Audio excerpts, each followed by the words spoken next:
இது வந்து இதம் பாகவதம் நாம புராணம் பிரம்ம சமேதம் நாம புராணம். இது நாம மகாத்மியத்தை சொல்ல வந்த புராணம் இது. புராணன்றதுக்கு அர்த்தம் வந்து புறா நவ, ரொம்ப பழமையானது. ஆனால் நவம் என்னைக்கு படித்தாலும் புதுமையாக இருக்கக்கூடியது நவம் அப்படின்றதுக்கு அர்த்தம். இது எதுக்காக எழுதினார் வியாசாச்சாரியர் அப்படின்னா, நிஸ்ரயசாய லோகஸ்ய தன்யம் ஸ்வஸ்தியனம் மகத்து, உலகத்தில் எல்லாரும் மோட்சத்தை அடையணுமா, இந்த உலகத்தில் நல்ல தன்யனா நல்ல தனம் உள்ளவனாக, அதிக மங்களத்தை ஸ்வஸ்தியனம் மகத்து அதிக மங்களத்தை அடைய வேண்டும் என்பதற்காக எழுதினாராம். அதே சமயத்தில் இது வந்து தான் எழுதுனது மட்டும் இல்லாமல் தன்னுடைய பிள்ளையாகிய சுகாச்சாரியருக்கு உபதேசித்தார். ததிதம் கிராகையா மாச சுதம் ஆத்மவதாம்பரம், ஆத்மவான்களுக்குள் சிறந்தவராகிய சுகாச்சாரியருக்கு உபதேசித்தார். இது இந்த பாகவதம் வந்து சர்வ வேதங்கள் இதிகாசங்களுடைய சாரத்திலையும் சாரம் கடைந்தெடுக்கப்பட்ட சாரமாக இருக்குது. அந்த பாகவதத்தை சுகாச்சாரர் கொடுத்தார். சுகாச்சாரர் பரிசுத்துக்கு சொல்லும்போது கூட இருந்த சூதர் கேட்டார் அப்படின்னு சொல்லப்படுது. சர்வ வேத இதிகாசானாம் சாரம் சாரம் சமுத்திரதம் சது சம்ஸ்ராபயாமாச மகாராஜம் பரீட்சிதம். இப்படிப்பட்ட இந்த பாகவதம் ரொம்ப விசேஷம். அதுக்கு பிறகு வந்து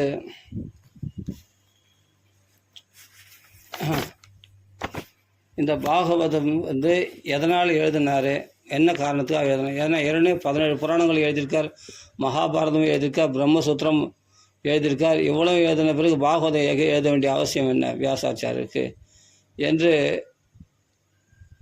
சௌனகாதி மகரிஷிகள் கேட்டதுக்கு சூதர் சொல்கிறார், இத்தனை எழுதியும் அவருக்கு மனசில் நிம்மதி இல்லாத போது நாரதர் வந்தார். என்ன கவலை, என்ன ஏதோ ஒரு குறையாக இருக்குது, எல்லாம் எழுதிட்டேன். ஆமாம், பிரம்ம விசாரம் பண்ணியிருக்கேன், பிரம்மசூத்திரத்தில் ஓகே. 5வது வேதமாக மகாபாரதம் எழுதியிருக்கீங்க. ஆமாம், ஸ்திரீ சூத்திரங்கள் துஜபந்துக்கள்லாம் கூட படித்து ஜென்மா கரையேற்றி கொள்ளக்கூடிய விஷயங்கள்லாம் அதில் பகவத்கீதை சனத்சுச்சாரியம்லாம் இருக்குது. ஓகே, அது பிறகு என்ன குறைன்னு தெரியலையே, ஆனால் ஏதோ ஒரு குறையாக இருக்கிற மாதிரியே இருக்குன்னு. அந்த குறை என்னன்றது உங்களுக்கு தான் தெரியும். நீங்கள் வந்து சூரியன் போல 3 லோகத்திலும் சஞ்சரிக்கிறவர்கள் எல்லாரும் வாயுதேவன் போல எல்லாரும் அந்தராத்மாவுக்குள்ளும் என்ன நடக்கிறதுன்னு உங்களுக்கு எல்லாம் சாட்சி மாத்திரமாக தெரிந்து வைத்திருக்கக்கூடியவர். அப்படியேப்பட்ட நாரதர் நீங்கள். அதனால் நீங்கள் தான் சொல்லணும்னு சொன்னோன்னே அப்போ சொல்கிறார், யதா தர்மாதயச்சார்த்தா முனிவர்யா அனுகீர்த்திதாக ந ததா வாசுதேவஸ்ய மகிமாஹி அனுவர்ணிதா. எந்த அளவுக்கு தர்மங்களை நிறைய சொன்னீங்களோ அந்தளவுக்கு பகவானுடைய புகழை குறைச்சிட்டீங்க. தர்மங்கள்லாம் யார் படித்து யார் கடைபிடிக்க முடியும்? பகவானுடைய புகழையோ பகவானுடைய நாம சங்கீர்த்தனங்களை பேசுனாங்கன்னா அவர்கள் பவித்திரமாயிடும். அவர்கள் மட்டும் இல்லை, அந்த நாம சங்கீர்த்தனம் பண்ணக்கூடிய இடமே அந்த உலகமே பவித்திரமாயிடுமா. ஜகத் பவித்ரம் அப்படின்னு சொல்லியிருக்கு.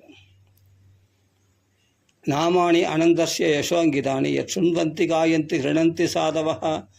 பகவானுடைய நாமத்தையும் யசோன பகவானுடைய புகழி பாடக்கூடிய பாகவதத்தையும் பகவானுடைய புகழை பாடிக்கொண்டு பகவான் நாம சங்கீதம் 2 தான். கதாசிரவணம், பகவானுடைய புகழை சொல்லக்கூடிய கதாசிரவணமும் நாம சங்கீர்த்தனம் மட்டும்தான் சாதுக்கள்லாம் இந்த கலியுகத்தில் சாதுக்கள்லாம் கேட்பார்கள், சாதுக்கள்லாம் பாடுவார்கள். சுன்வந்தி கேட்பார்கள், காயந்தி பாடுவார்கள். இல்லை தனக்குத்தானே பாகவதத்தை படிச்சுட்டு அனுபவிச்சுன்னு இருப்பாங்க, தனக்குத்தானே நாமசங்கீர்த்தனம் பண்ணிட்டு அனுபவிச்சுன்னு இருப்பாங்க. இதுதான் மக்களை கரையேற்றக்கூடிய ஒரே வழி. இதற்கு உதாரணம் நான் தான் அப்படின்னு சொல்லிட்டு நாரதர் தன்னுடைய கதையை சொல்கிறார். நான் வந்து இன்றைக்கி தான் நான் விஷ்ணு பார்ஷதனாக சஞ்சரிக்கிறேன், நான் முக்தாத்மாவாக சஞ்சரிக்கிறேன், நாரதனாக சஞ்சரிக்கிறேன், தேவரிஷி நாரதராக. ஆனால் இது என்னுடைய முன்ஜென்மம் வந்து நான் வேலைக்காரனுடைய பிள்ளையாக இருந்தேன். அப்போ சாதுர்மாச சங்கல்பம் பண்ணி கொண்டு வந்த மகரிஷிகளுக்கு நான் சேவை செய்ய அம்மாவால் ஏவப்பட்டு அவர்களுக்கு சேவை செய்தேன். அவர்கள் கொடுத்த ஒரு அன்னத்தில் அந்த உச்சிஷ்டத்தை சாப்பிட்டதுனால என்னுடைய பாபங்கள்லாம் கழிந்து போயிட்டு அவர்கள் தர்ம ஏவாத்ம ருச்சிகி பிரஜாயதி, அவர்கள் அனுஷ்டிக்கக்கூடிய பாகவத் தர்மத்தில் இந்த ருச்சி ஏற்பட்டது. அதற்கு பிறகு அவர்கள் சொல்லக்கூடிய கிருஷ்ண கதைகள்லாம் எனக்கு ஒவ்வொரு நாளும் கிருஷ்ணகதா பிரகாயதம் அன்பகம் கிருஷ்ணகதா பிரகாயதம் அனுக்கிரகேன அஸ்ருணவம் மனோகரா. மனசாபகரிக்கக்கூடிய கிருஷ்ண கதைகளை கேட்டு கேட்டு என் மனசு ரம்யமாயிடுச்சு. அதற்கு பிறகு என்ன சொல்கிறேன், அவர்கள் இதுதான்ப்பா எல்லாத்த விட ஞானம், அப்படி சிறந்த ஞானம் எதுனா பகவானிடத்தில் செலுத்தக்கூடிய பக்தி தான் எல்லாத்த விட சிறந்த ஞானம். அந்த பக்தியை உபதேசித்தார்கள். அந்த பகவானிடத்தில் திருடமான பக்தி, அந்த பகவான் எப்படி இருப்பான்லாம் வர்ணிச்சிருக்கிறாங்க. சங்க சக்கர கதாதாரே எப்படி இருப்பான்லாம் வர்ணிச்சிருக்காங்க. வைகுண்ட கோலத்தில், கோலோகத்தில், அயோத்தியா தாமத்தில் பகவானுக்கு கோதண்ட பாணி எப்படி இருப்பான், கோலோகத்தில் எப்படி இருப்பான், வைகுண்ட கோலத்தில் எப்படி இருப்பான், ஸ்ரீராப்தியில் எப்படி இருப்பான், பத்மநாபனா என்று எல்லாமே வர்ணிச்சிருக்கிறாங்க. அந்த தியானத்தெல்லாம் என் மனசில் பதிய வச்சுருக்காங்க, மனசில் ஹிருதயத்தில் எழுதிட்டாங்களாம். ஸோ கிருஷ்ண கதையை ஒவ்வொரு நாளும் சொல்லி 4 மாதம் இந்த ஒரு பையனுக்கு, யாருக்கு, நாரதருக்கு கிருஷ்ண கதையை சொன்னாங்களாம் 5 வயசு பையனாக இருக்கும்போதே. அப்போ முன் ஜென்மத்தில் நான் 5 வயசு, எனக்கு முன் ஜென்மத்தினுடைய ஞாபகம் எனக்கு இருக்குது பார். 5 வயசில் எனக்கு குழந்தைங்களாக இருக்கணும், எனக்கு மேலே துல்லிய தர்ஷனம். அந்த சாதுக்கள்லாம் வேலைக்காரனுடைய பிள்ளைன்னு பார்க்காம, இந்த ஜாதி பார்க்காம, ஒரு சூத்திர ஸ்திரீனுடைய பிள்ளையாக பிறந்திருந்தா கூட எனக்கு அனுகிரகம் பண்ணி, அனுக்கிரகேன அஸ்ருணவம் மனோகரா, அனுக்கிரகத்தினால என்னை கேட்க வைத்தார்கள் பாகவதம்.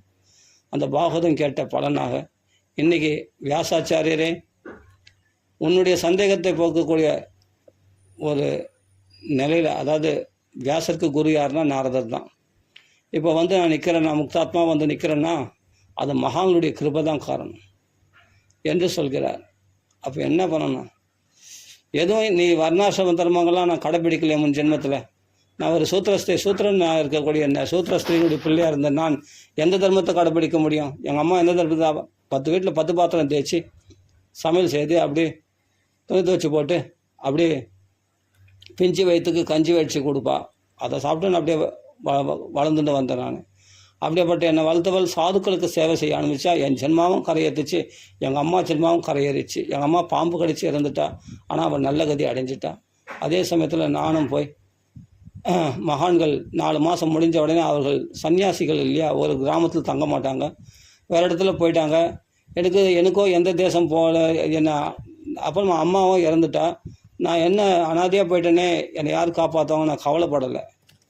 பகவான் இருக்கான், பகவானை எனக்குள்ளே புகுத்திட்டாங்க, எது இருந்தாலும் பகவான் பார்த்துக்க போகிறான், அவ்வளோதான். பகவான் பெரிய அனுகிரகம், எது பண்ணாலும் பகவானுடைய அனுகிரகம் நினச்சிக்கோ அப்படின்னு சாதுக்கள் சொல்லியிருக்காங்களாம். அந்த உபதேசத்தின்படி என்னன்னா, எது நடந்தாலும் அது அது அனுகூலமாக நடந்தாலும் சரி, பிரதிகூலமாக நடந்தாலும் சரி, அது பாசிட்டிவாக இருந்தாலும் நெகட்டிவாக இருந்தாலும் எல்லாமே பாசிட்டிவாக தான் எடுத்துக்கணும். ஏன்னா எல்லாமே பகவான் ஒரு பகவத் பக்தனுக்கு பகவான் கெடுதல் நினைப்பானா? கெடுதல் செய்வானா? ஒரு பொழுதும் கெடுதல் செய்ய மாட்டான். ததகம் ஈசஸ்ய பக்தானாம் சம் அபிப்சதா அனுக்கிரகம் மன்யமானக பிராதிஷ்டந்திருஷமுத்திரம். அது அனுக்கிரகம் நினைச்சிட்டு தாய் இறந்ததை ஒரே ஒரு பந்தம் இருந்து அதை நீக்கினா இனிமேல் சுதந்திரமாக பக்தி பண்ணலாம்னு சொல்லிட்டு அவர் பாட்டுக்கு வடக்கு திக்க நோக்கி கிளம்பிட்டாராம். போனவுடனே ஒரு காடு, நிர்மணிஜே அரண்யே, மனுஷன் நடமாட்டம் இல்லாத ஒரு காட்டில் உட்காந்து தவம் பண்ணும்போது ஹிருதயத்தில் பகவான் தெரிய ஆரம்பித்தான். ஒரு க்ஷணம் அந்த பாதாதி கேசமாக அனுபவித்தேன். அப்படி அனுபவித்த போது பகவான் ஒரு முகூர்த்த காலம் சந்தோஷப்படுத்திட்டு டக்குன்னு பகவான் மறைஞ்சிட்டான். அதுக்கு பிறகு நான் மறுபடியும் எழுந்து பார்த்தேன்.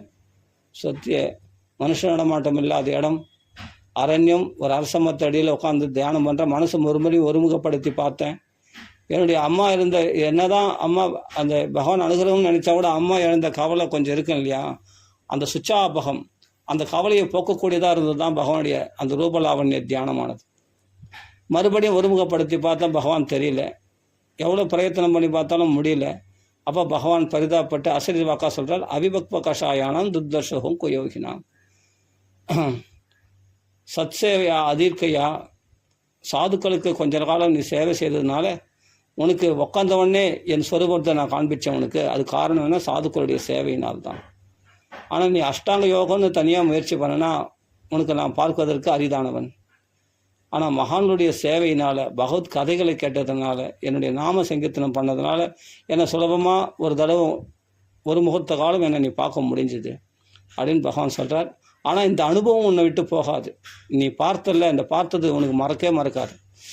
உலகமே அழிஞ்சாலும் உன்னுடைய இந்த நினைவு அழியாது என்று பகவான் வரம் கொடுக்குறான்.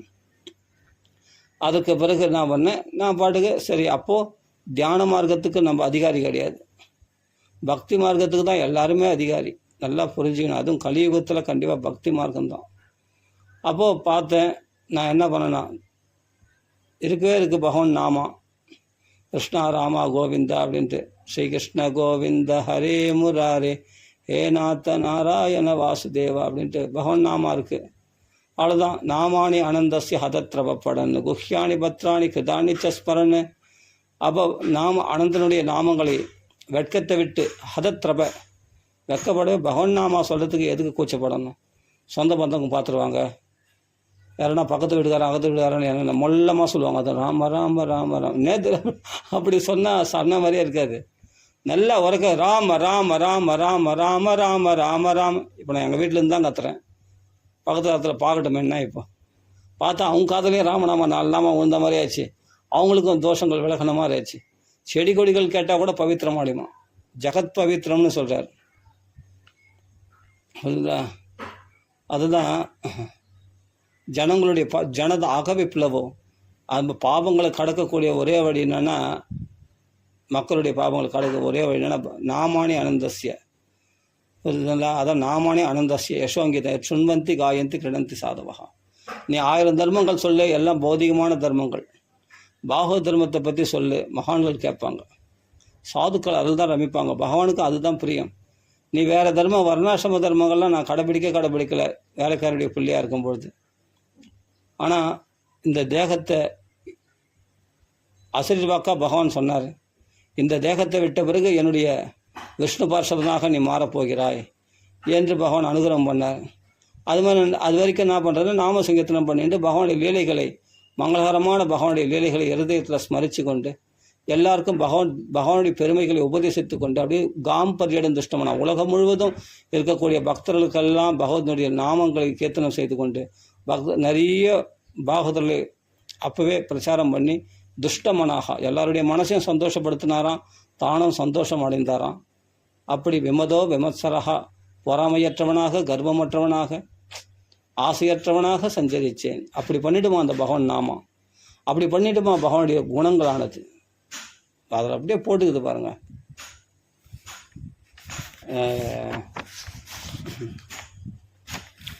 பர்யடன் துஷ்டமனா கதஸ்பிருகா காலம் பிரதிக்ஷன் விமதோ விமத்சரகா. பகவான் எதிர்பார்த்த காலத்தை, பகவான் சொன்ன காலத்தை எதிர்பார்த்து கொண்டிருந்தேன். ஒரு மின்னல் மாதிரி இந்த பாஞ்சபௌதி தேகம் கழட்டி போட்டுட்டு வயசான பிறகு அது பிறகு பிரம்மதேவனுடைய புத்திரனாக அவதரித்தேன், நாரதனாக இப்போ முன்னாடி வந்து காட்சியளிக்கிறேன். இதான்பா என்னுடைய ஜென்ம ரகசியம், நான் சாதனா ரகசியம் இதான்பா. மகான்கள் வாக்கில் கதைகளை கேட்டு நாம சங்கீர்த்தனம் பண்ணேன். இதனால தான் இன்றைக்கி முன்னாடி வந்து நாரதனாக வந்து நிற்கிறேன்னா, பிரம்மதேவ புத்திரனாக வந்து நிற்கிறேன்னா, தேவரிஷியாக வந்து நிற்கிறேன்னா, சாக்ஷாத் பகவானாலே வீணை பிரசன் தேவதத்தாம் இமாம் வேணாம் பரபிரம்ம விபூஷிதாம் சப்தஸ்வரூபமாகிய மகதி என்ற வீணையை பகவானே எனக்கு பரிசாக அளித்தார். இதை வைத்துக்கொண்டு வீணையை மீட்டுக்கொண்டு என்னுடைய நாம சங்கீர்த்தனம் பண்ணி எனக்கு கதைகளை காணம் செய்து கொண்டு நிறைய பக்தர்களுக்கு போய் பிரச்சாரம் பண்ணேன், பக்தி பிரச்சாரம் பண்ணுன்னு சொல்லிட்டு என்ன திரிலோக சஞ்சாரியாக தடையற்ற கதியுடையவனாக எனக்கு பகவான் அனுகிரகம் பண்ணாம்பா. அப்படி தான் நானே இன்றைக்கி பக்தனாக சஞ்சரிக்கின்றேன். அதனால் வர்ணாசிரம தர்மங்கள்லாம் கலியுகத்தில் கெட்டு போயிடும், அதெல்லாம் பயன்படாது. ஆனால் பாகவத தர்மத்தை கடைப்பிடிக்கிறதே பெரிய விஷயம். அதனால் பக்தர்களுக்கு பகவானுடைய புகழை பற்றி நிறைய பகவானுடைய பெருமைகளை பற்றி நிறைய கேட்டால் தான் நாம சங்கீர்த்தனம் பண்ணுன்ற புத்தியே வரும். அதை காட்டி கொடு நீ நான் வியாசரே என்று சொல்லிவிட்டு அவர் பாட்டுக்கு வீணையம் விட்டுன்னு கிளம்பிட்டார். அது பிறகு வியாசாச்சாரியார் பார்த்தார், பகவானுடைய பெருமைகளுக்குன்னா குறைச்சலாம் என்ன, எக்கச்சக்க பெருமைகள் தான், அவங்க பண்ணாத லீலைகள் உண்டா. எவ்வளோ மணல் எண்ணினாலும் பகவானுடைய அவதாரங்களை எண்ண முடியாதான். பார்த்தார், பகவானுடைய பெருமைகளை அப்படியே வர்ஷிச்சிட்டார். சமாதினா அனுஸ்மர தத் விசேஷ்டிதம். நாரதர் அனுகிரகம் பண்ணுறார், நீ சமாதியில் உட்காந்தாவே பகவானுடைய லீலைகள்லாம் உன் ஹிருதயத்தில் தெரிய ஆரம்பிச்சிடும், உன் ஞான திருஷ்டியில். அப்போ நீ பகவானுடைய பெருமைகள்லாம் எடுத்து எழுதினா ஒரு கிரந்தமாக, அதுதான் சாதுக்கள் சுண்வந்தி காயந்தி கிருணந்தி சாதவகா, அதுதான் சாதுக்கள் படித்து அனுபவிப்பான்னு சொன்னேன். சொன்ன உடனே அதே மாதிரி என்ன பண்ணுறார், எழுதுகிறார். எழுதிட்டு இது யாருக்கு கொடுக்குறதுன்னு யோசிக்கிறார். அப்போ தான் பார்த்து வீட்டை விட்டு துறவியாக கிளம்புன்ற சுகரை பின்தொடர்ந்து போனார். பின்தொடர்ந்து போய் அவருக்கே அந்த பாகவதத்தை கொடுத்தார். அவர் அந்த பாகவதத்தை அனுபவித்து அவர் மட்டும் டாம் போட்டாரான்னு கேட்டால் இல்லையா. அவருக்கு யார் சோதாக்கள்னா, இவர் வக்தாவாக இருந்தால் சோதாக்கள் யாருன்னா காட்டில் இருக்கிற மயில் குயில் மரம் செடி கொடி இவைகள் தான் சொல்கிறாங்களாம். அவைகளுக்கு சொல்லிட்டு சஞ்சாரம் பண்ணியிருப்பாராம். ஏன்னா கோதோகண மாத்திரம் இவரெல்லாம் வந்து மனுஷர்களிடத்தில் பார்த்தா வைஷமியம் இருக்குது. புரியுதுங்களா? இவங்க என்ன சொல்கிறது நம்ம என்ன கேட்குறது அப்படின்ற ஒரு புத்தி இருக்குது. இதெல்லாம் வந்து பாகவதம் வந்து பகவத் விஷயங்கள்லாம் கேட்காம சொல்லக்கூடாது. ரகசியங்களை கேட்டால் தான் சொல்லணும். அதான் மகானுடைய கருத்து. ஆனால் மயில் கோயில்களெல்லாம் போயிருந்தா அவெல்லாம் கேட்காம சொல்லாமன்னா அவைகளெல்லாம் வந்து அறியாத ஜீவராசிகள்.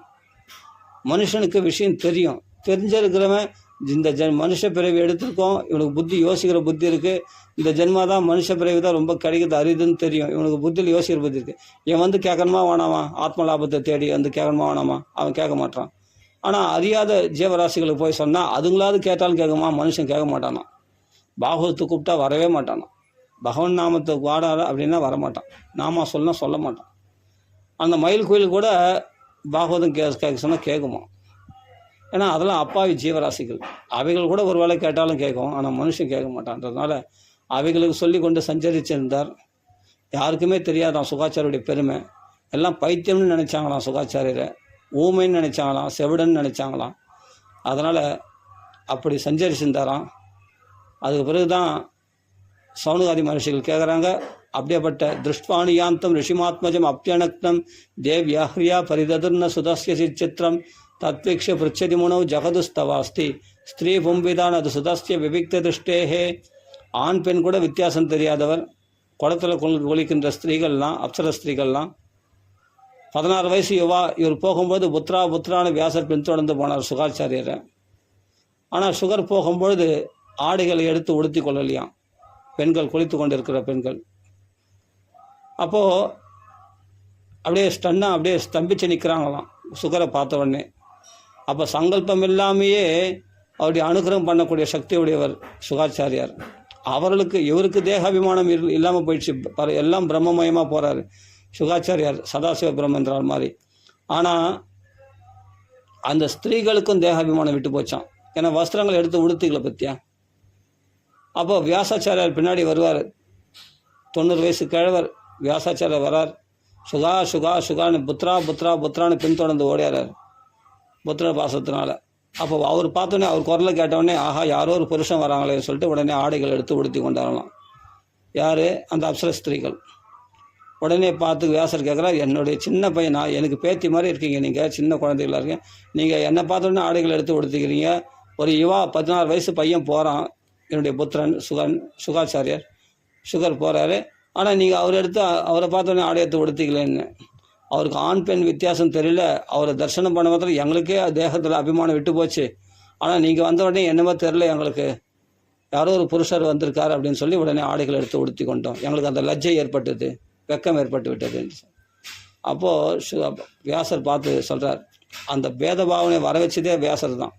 வியாசர் பகவான். இங்கே வியாசருடைய பெருமையை குறைச்சி பேசக்கூடாது. பக்தர்னு பின்தொடர்ந்து தான் பகவானுக்கு அழகு. வியாசர் பகவான்னு சொல்லியிருக்கோம். அதனால் சுகாச்சாரியர் பின்தொடர்ந்து போனார். பக்தன் அப்படிப்பட்ட பிரம்மணேஸ்வரர் பின்தொடர்ந்து போகிறது தான் பகவானுக்கு அழகு. அதனால் பின்தொடர்ந்து எதுக்கான பாகவதம் கொடுக்கறதுக்காக.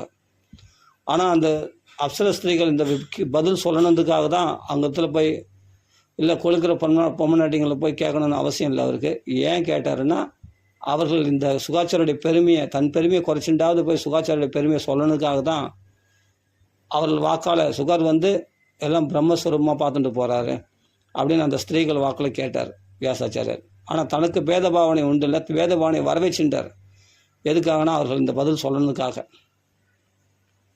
அப்போ வியாசர் தன் பெருமையை குறைச்சிட்டு சுகருடைய பெருமையை உயர்த்திட்டார் அங்கே. அது மாதிரி தான் நினச்சிக்கணும். அதான் உண்மை. வியாசர் பகவான்னு சொல்லியிருக்கோம் இல்லையா? அதுதான் வியாச பகவான். அப்படி இருக்கும்போது அவருக்கு பாகவதம் கொடுத்தார். அந்த பாகவதத்தையே படித்து அனுபவிச்சுன்னு இருந்தார். அப்போ யாருக்குன்னா அதுக்கு அதிகாரிகள் வேணுமா? எல்லாருக்கும் பாகவதம் சொல்லக்கூடாதான். பாகவதம் ரொம்ப ரகசியமானது. அதனால தான் நாம் இப்போ கூட பாகவதம் சில பேர் சப்தாக முறையில் தான் பாகவதம் சொல்லும்போது நிறைய விஷயத்த சொல்ல மாட்டாங்க.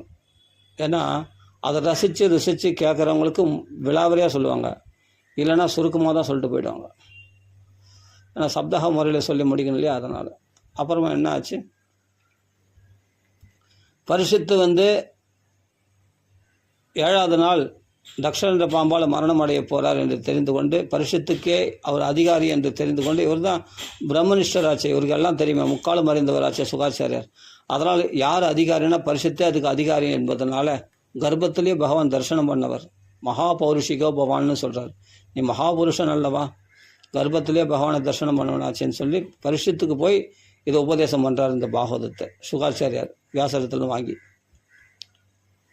சரி, பரிஷத்தினுடைய கதையை சொல்லணும்னா, சரி பரிஷத்து எதனால் அப்படியேப்பட்ட அனாத்ருத்தி அதிராத்ரியம் அப்படியேப்பட்ட சக்கரவர்த்தி சாம்ராஜ்யத்தை கூட தூக்கி போட்டு எதுக்காக கங்கை கரைக்கு பிராய உபவேசம் பண்ணுறதுக்கு போனார், அந்த கதையை சொல்லணும். அப்படின்னா அந்த கதையை சொல்லணும்னா பாரத போரை பற்றி சொல்லி ஆகணும்.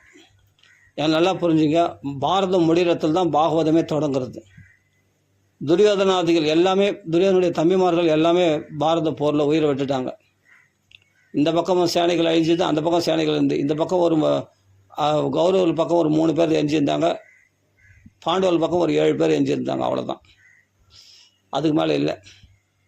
எல்லாமே போர்க்காலத்தில் யானைப்படை, ரதப்படை, குதிரைப்படை நிறைய போயிடுச்சு. அப்படி இருக்கும்போது என்ன ஆச்சுன்னா, கட்சியில் துரியோதனன் மட்டும்தான் இருந்தான். துரியோதனனை தொடையெலும்பு முறித்து பீமன் கீழே சாத்திட்டான். சாத்திட்ட உடனே அப்போ அஸ்வத்தாமா கிருபாச்சாரியர்லாம் இருக்கிறாங்க. அஸ்வத்தாமா போய் துரியோதனனை போய் பார்க்குறான். துரியோதனன் சொல்கிறான், டேய் வேணாடா, என்னோட கதை முடிஞ்சிச்சுடா, நீ போய் பாண்டவர்களோட ஸ்நேகம் பண்ணிக்கன்னு சொன்னால் கேட்காம துரோக புத்தியோடு போய் திரௌபதிக்கு 5 பாண்டவர்களால் பிறந்த 5 பிள்ளைகளை நிர்தாட்சண்யமாக இருட்டில் போய் வதம் பண்ணிட்டான். அப்போ திரௌபதி கதறும்போது உடனே அர்ஜுனன் போய் அந்த அஸ்வத்தாமா கட்டி இழுத்துன்னு வந்து சொல்லு, அவன் தலையை வாங்கிறேன்னு. ஆனால் பிராமணனை வதம் பண்ணக்கூடாது. அவன் பாவியாக இருந்தால் கூட சரி, அவன் மகா பாவியாக இருந்தாலும் பிரம்மபந்து, பிராமணருக்கு தேகவதம் விதிக்கப்படலை. அதனால் பகவான் ஒரு சைகை காட்டினார். காட்டின உடனே அவன் அஸ்வத்தாமாவுக்கு பிறக்கும் போதே தலையில் மணி இருந்தது, அந்த சிகையோட மணியை அறுத்து எடுத்துட்டு அது வந்து தலை பிராமணனுக்கு சிகையை வபனம் பண்ணால் அந்த பிராமணனை வதம் பண்ணதுக்கு சமானமாக 3 விதமாக வதம் பண்ணதுக்கு. அதனால் பொருளை பிடிங்கிட்டு அனுப்புறது, நாடு கடத்துறது, சிகையை வபனம் பண்ணுறது, இது 3மே வந்து பிராமணனை வதம் பண்ணதுக்கு சமானம். அப்படி வதம் பண்ணி அவனை துரத்தி விட்டார் அர்ஜுனன். துரத்தி விட்டோன்னா ஓடி போயிட்டான். ஓடி போயிட்ட உடனே மறுபடியும் அவன் என்ன பண்ணால், துஷ்டனுடைய சுபாவம் ஓஞ்சி போதுன்னு விட்டால் தப்பிச்சேன் போயிடுச்சுன்னு போக வேண்டியது தானே, போகாமல் மறுபடியும் பிரம்மாஸ்திர பிரயோகம் பண்ணிட்டான். பகவானும் பார்த்தா கிளம்புறது இருக்கிறார், துவாரிக்கு கிளம்புறது இருக்கிறார். இப்போ பாண்டவர்கள் ஜெயிச்சிட்டாங்க, பாண்டவர்கள் ஜெயத்தை உண்டு பண்ணிட்டார், சாரத்தியம் பண்ணி முடிஞ்சிச்சு. துவாரகைக்கு போனோம் இல்லையா, கிளம்பும்பொழுது ஒரு கால் தேர்தட்டில் ஒரு கால் பூமியில் இருக்குது. அந்த சமயத்தில் கிளம்பும்பொழுது மறுபடியும் பிரம்மாஸ்திர பிரயோகம் பண்ணிட்டாலே, அந்த பிரம்மாஸ்திரம் வந்து என்னன்னா உத்தரை கர்ப்பத்தில் பாண்டவருக்கு வம்சமே இருக்கக்கூடாதுன்னு பிரம்மாஸ்திர பிரயோகம் பண்ணிட்டான் அஸ்வத்தாமா. அப்போ அர்ஜுனுடைய பிள்ளை அபிமன்யு, அர்ஜுன உயிரோட இருக்கான். அபிமன்யு வந்து 5 பேர்களால் அநியாயமாக கொல்லப்பட்டான் போர்க்காலத்தில். அது துரோண பருவத்தில் வருது. அது பீஷ்ம பருவம், கர்ண பருவம்லாம் இருக்குது இல்லையா, அதில் துரோண பருவம், பீஷ்ம பருவம் அடுத்தது துரோண பருவம், அடுத்தது கர்ண பருவம், கர்ண பருவம் அடுத்தது சல்லிய பருவம் அப்படின்ட்டு 18 பருவம் இல்லையா மகாபாரத்தில். அதில் துரோண பருவத்தில் தான் வருது. அபிமன்யு கொல்லப்பட்டான் 5 பேர்களால் அநியாயமாக சக்கரை யுகத்தில் மாட்டின்னு. அப்படி அநியாயமாக கொல்லப்பட்டு தான். அதனால் அந்த சமயத்தில் போர்க்காலத்துக்கு போகும்போது அபிமன்யுடைய மனைவியாகிய உத்தரைக்கு நிறைய மாத கர்ப்பிணியாக இருந்தாள். இப்போ கர்ப்பிணியாக இருக்கிறா, பிரசவிக்க போகிறா. இந்த சமயத்தில் பிரம்மாஸ்திரம் துரத்துன உடனே ஓடி வரா. ஓடி வந்த உடனே பகவான் பார்த்து ஆச்சரியப்படுறான். ஏன்னா விராட தேசத்தினுடைய பெண்ணு அந்த உத்தரனுடைய தங்கை அவள். இவளே குழந்தையா இருக்கா, இவளுக்கு வயிற்றுல ஒரு குழந்தையா அப்படின்னு சொல்லி ஆச்சரியப்படுறார் கிருஷ்ண பரமாத்மா. அப்போ அவள் கதறா, பாகி பாகி மகாயோகின்னு தேவதேவ ஜெகத்பதே நான்யத் பதவியும் பசிய எத்திர மிருத்யு பரஸ்பரம். உலகத்தில் மனுஷனுக்கு மனுஷனே யமனாக இருக்கக்கூடிய இந்த உலகத்தில் உன்னை தவிர பயத்தை போக்கக்கூடிய யாரும் நான் பார்க்கல, அதனால் என்னை காப்பாற்றுன்னு கதறாலாம். உடனே பகவான் கர்ப்பத்துக்குள்ளே பிரவேசித்து கதாயுதத்தையே சக்கராயுதமாக சுழட்டி அந்த பிரம்மாஸ்திரத்தை நிஷ்கர்ஷணம் பண்ணி அந்த குழந்தையும் காப்பாற்றினான், பாண்டவர்களையும் காப்பாற்றினான் பிரம்மாஸ்திரத்துலேருந்து. காப்பாற்றிட்டு அந்த குழந்தைய கர்ப்பத்தில் இருக்கிற குழந்தைக்கு அங்குஷ்ட மாத்திரம் அமல ஸ்புரணம் அப்படின்னும் கட்டவல் பிரமாணத்தில் சங்க சக்கர கதாதாரியாக காட்சி கொடுத்தானாம் வருஷத்துக்கு. ஏன்னா 30 வருஷம் பொறுத்து பாகவதம் கேட்க போகிறான்றதுனால 30 வருஷத்துக்கு முன்னாடியே பகவான் தரிசனம் கொடுத்தானாம்.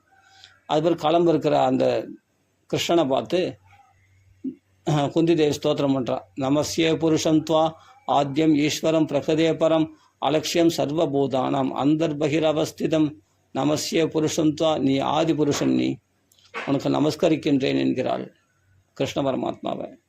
ஈஸ்வரன் பிரகிருதிக்கு அப்பாற்பட்ட மனுஷ மாதிரி வேஷம் போட்டுன்னு இருக்க, நடோ நாட்டியதரோ யதா, ஒரு நாடக நடிகை மாதிரி மனுஷ வேஷம் போட்டுன்னு இருக்க, ஆனால் நீ பரமாத்மான்னு எனக்கு தெரியும்.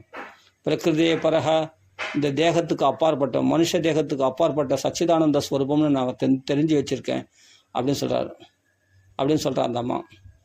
என்ன லட்சியம், மூட திருஷ்டியோட பகவானை கிருஷ்ணனை மனுஷனாக பார்க்கணும். அவஜானந்தி மூடா மானுஷம் தன்மை, மூட லட்சணத்துக்கு பகவத்கீதையில் வியாக்கியானம் சொல்கிறார். மூடர்கள் யாருன்னா பகவானை மனுஷன் அவமதிக்கிறவங்க தான் மூடர்கள் என்று சொல்கிறார். அவஜானந்தி மூடா மானுஷம் தனும் ஆசிரிதம், மனுஷ உடல் எடுத்தவனாக என்னை அவமதிக்கின்ற மூடர்கள், மூட திருஷ்டியோட பார்க்குறோம் நான் தென்பட மாட்டேன் அப்படின்றது பகவான் கீதையிலையும் சொல்கிறார். இங்கே குந்தி தேவி சொல்கிறார், ந லக்ஷியசே மூட திருஷா நடோ நாட்டியதரோ யதா, மனுஷ வேஷம் போட்டுன்னு இருக்கிற உன்னை பரமாத்மான்னு தெரிந்து கொள்ளாதவர்கள் மூடர்கள். மூட திருஷ்டியோடு பார்க்குறாங்க, மனுஷ கண்களோடு பார்க்குறாங்க, அவர்களால் புரிஞ்சு கொள்ள. ஆனால் பரமஹம்சர்களுக்கும் யோகிகளுக்கும் நீ புலப்படக்கூடியவன்.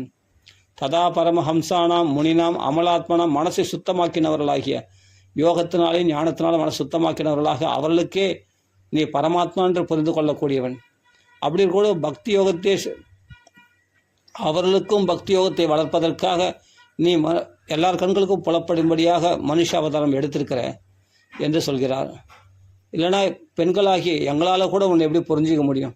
கதம் பஷ்யேம ஹிஸ்திரியா, இல்லை சுலபமாக எங்களாலையும் புரிந்து கொள்ளக்கூடிய அளவுக்கு நீ சாதாரணமாக சுலபமாக நீ அவதாரமாக இறங்கி வந்ததுனால தானே உன்னை பார்க்க முடியுது, உங்களை பேச முடியுது, பழக முடியுது.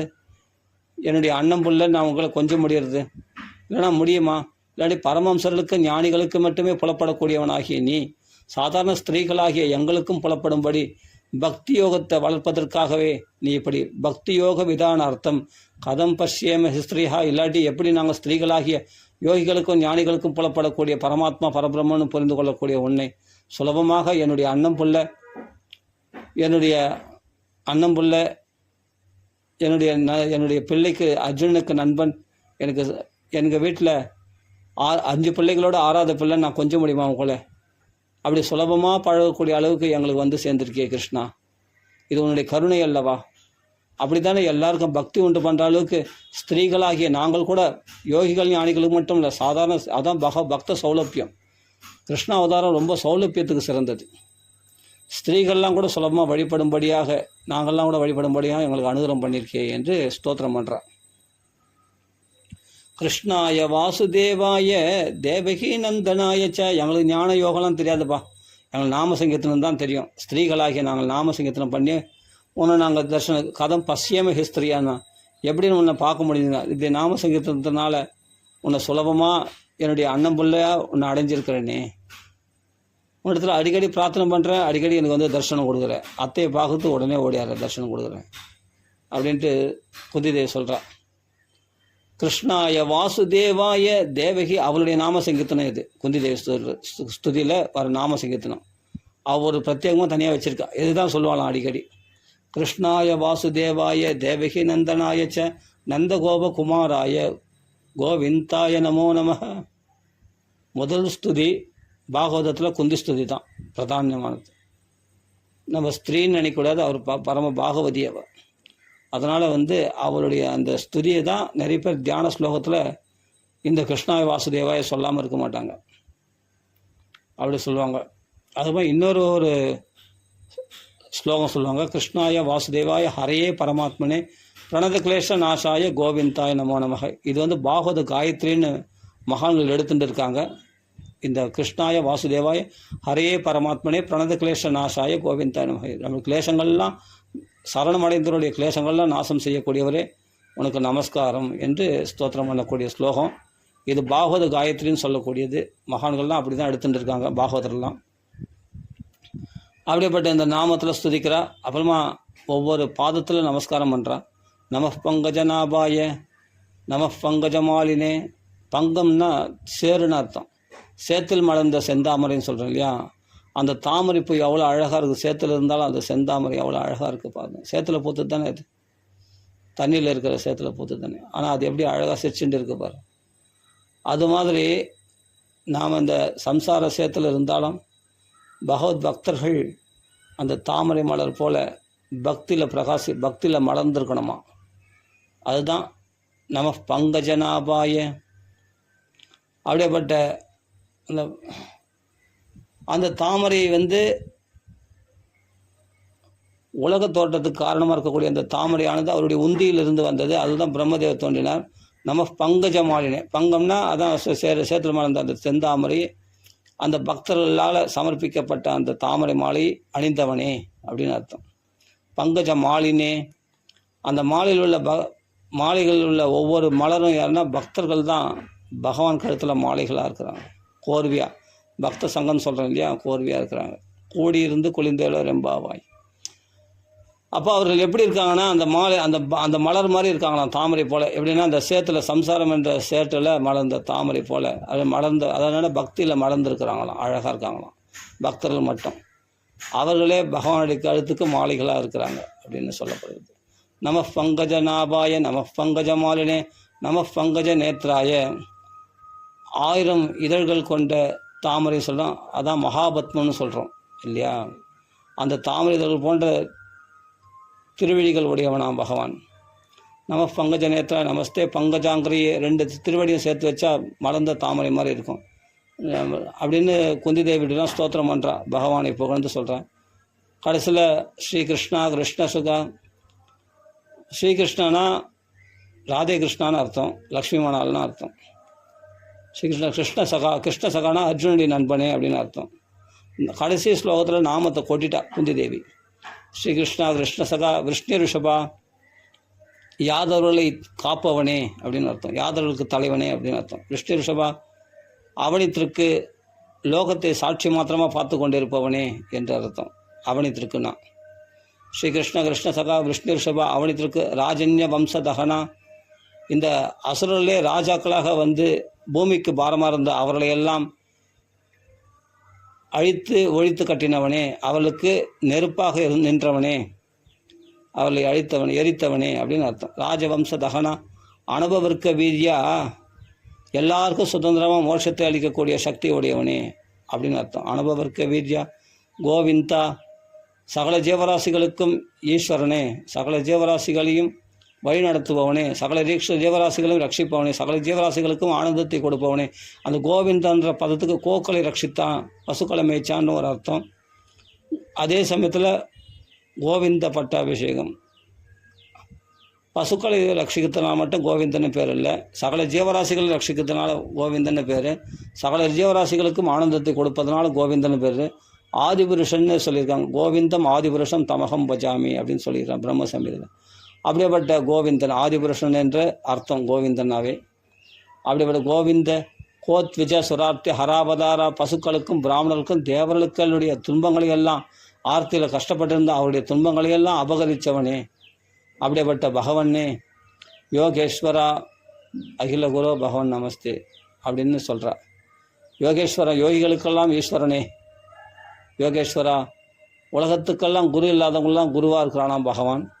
அகில குரு ஜகத்துக்கே பெரிய குருனா உயர்ந்தவன் அர்த்தம், உலகத்துக்கே பெரிய தெய்வமா கிருஷ்ண பரமாத்மா, அதனால் அப்படி ஒரு அர்த்தம். யோகேஸ்வரா அகில குரு பகவன் நமஸ்தே, பகன்ற சப்தத்துக்கு உரியவன் இந்த பகவான் தான். அப்படிப்பட்ட உனக்கு நமஸ்காரம் என்று பகவன் நமஸ்தே என்று சொல்லுவார். நான் நமஸ்காரம் பண்ணுறேன்னு சொல்லாமல் உனக்கு நமஸ்காரம் சொல்லி முடிக்கிற அகங்காரம் போய் அப்படி நமஸ்காரம் பண்ணி முடிக்கிறா குந்தி. அப்படியே ஸ்தோத்திரம் பண்ண உடனே ரொம்ப சந்தோஷம் அடைந்தார் கிருஷ்ண பரமாத்மா. அது பிறகு பிரதயேத்தன் கலபதகி பரிணுத அகிலோதய மந்தம் ஜகாச வைகுண்டோ மோக என்னிவமாயா. அவள் பக்தி வேணும்னு நிறைய கேட்டுண்டா. துவயமே அனந்திய விஷயா மதிர் மதுபதே அசகிருத்து ரதிமுத்வக தாதத்தா கங்கே வௌகமுதன்பதி.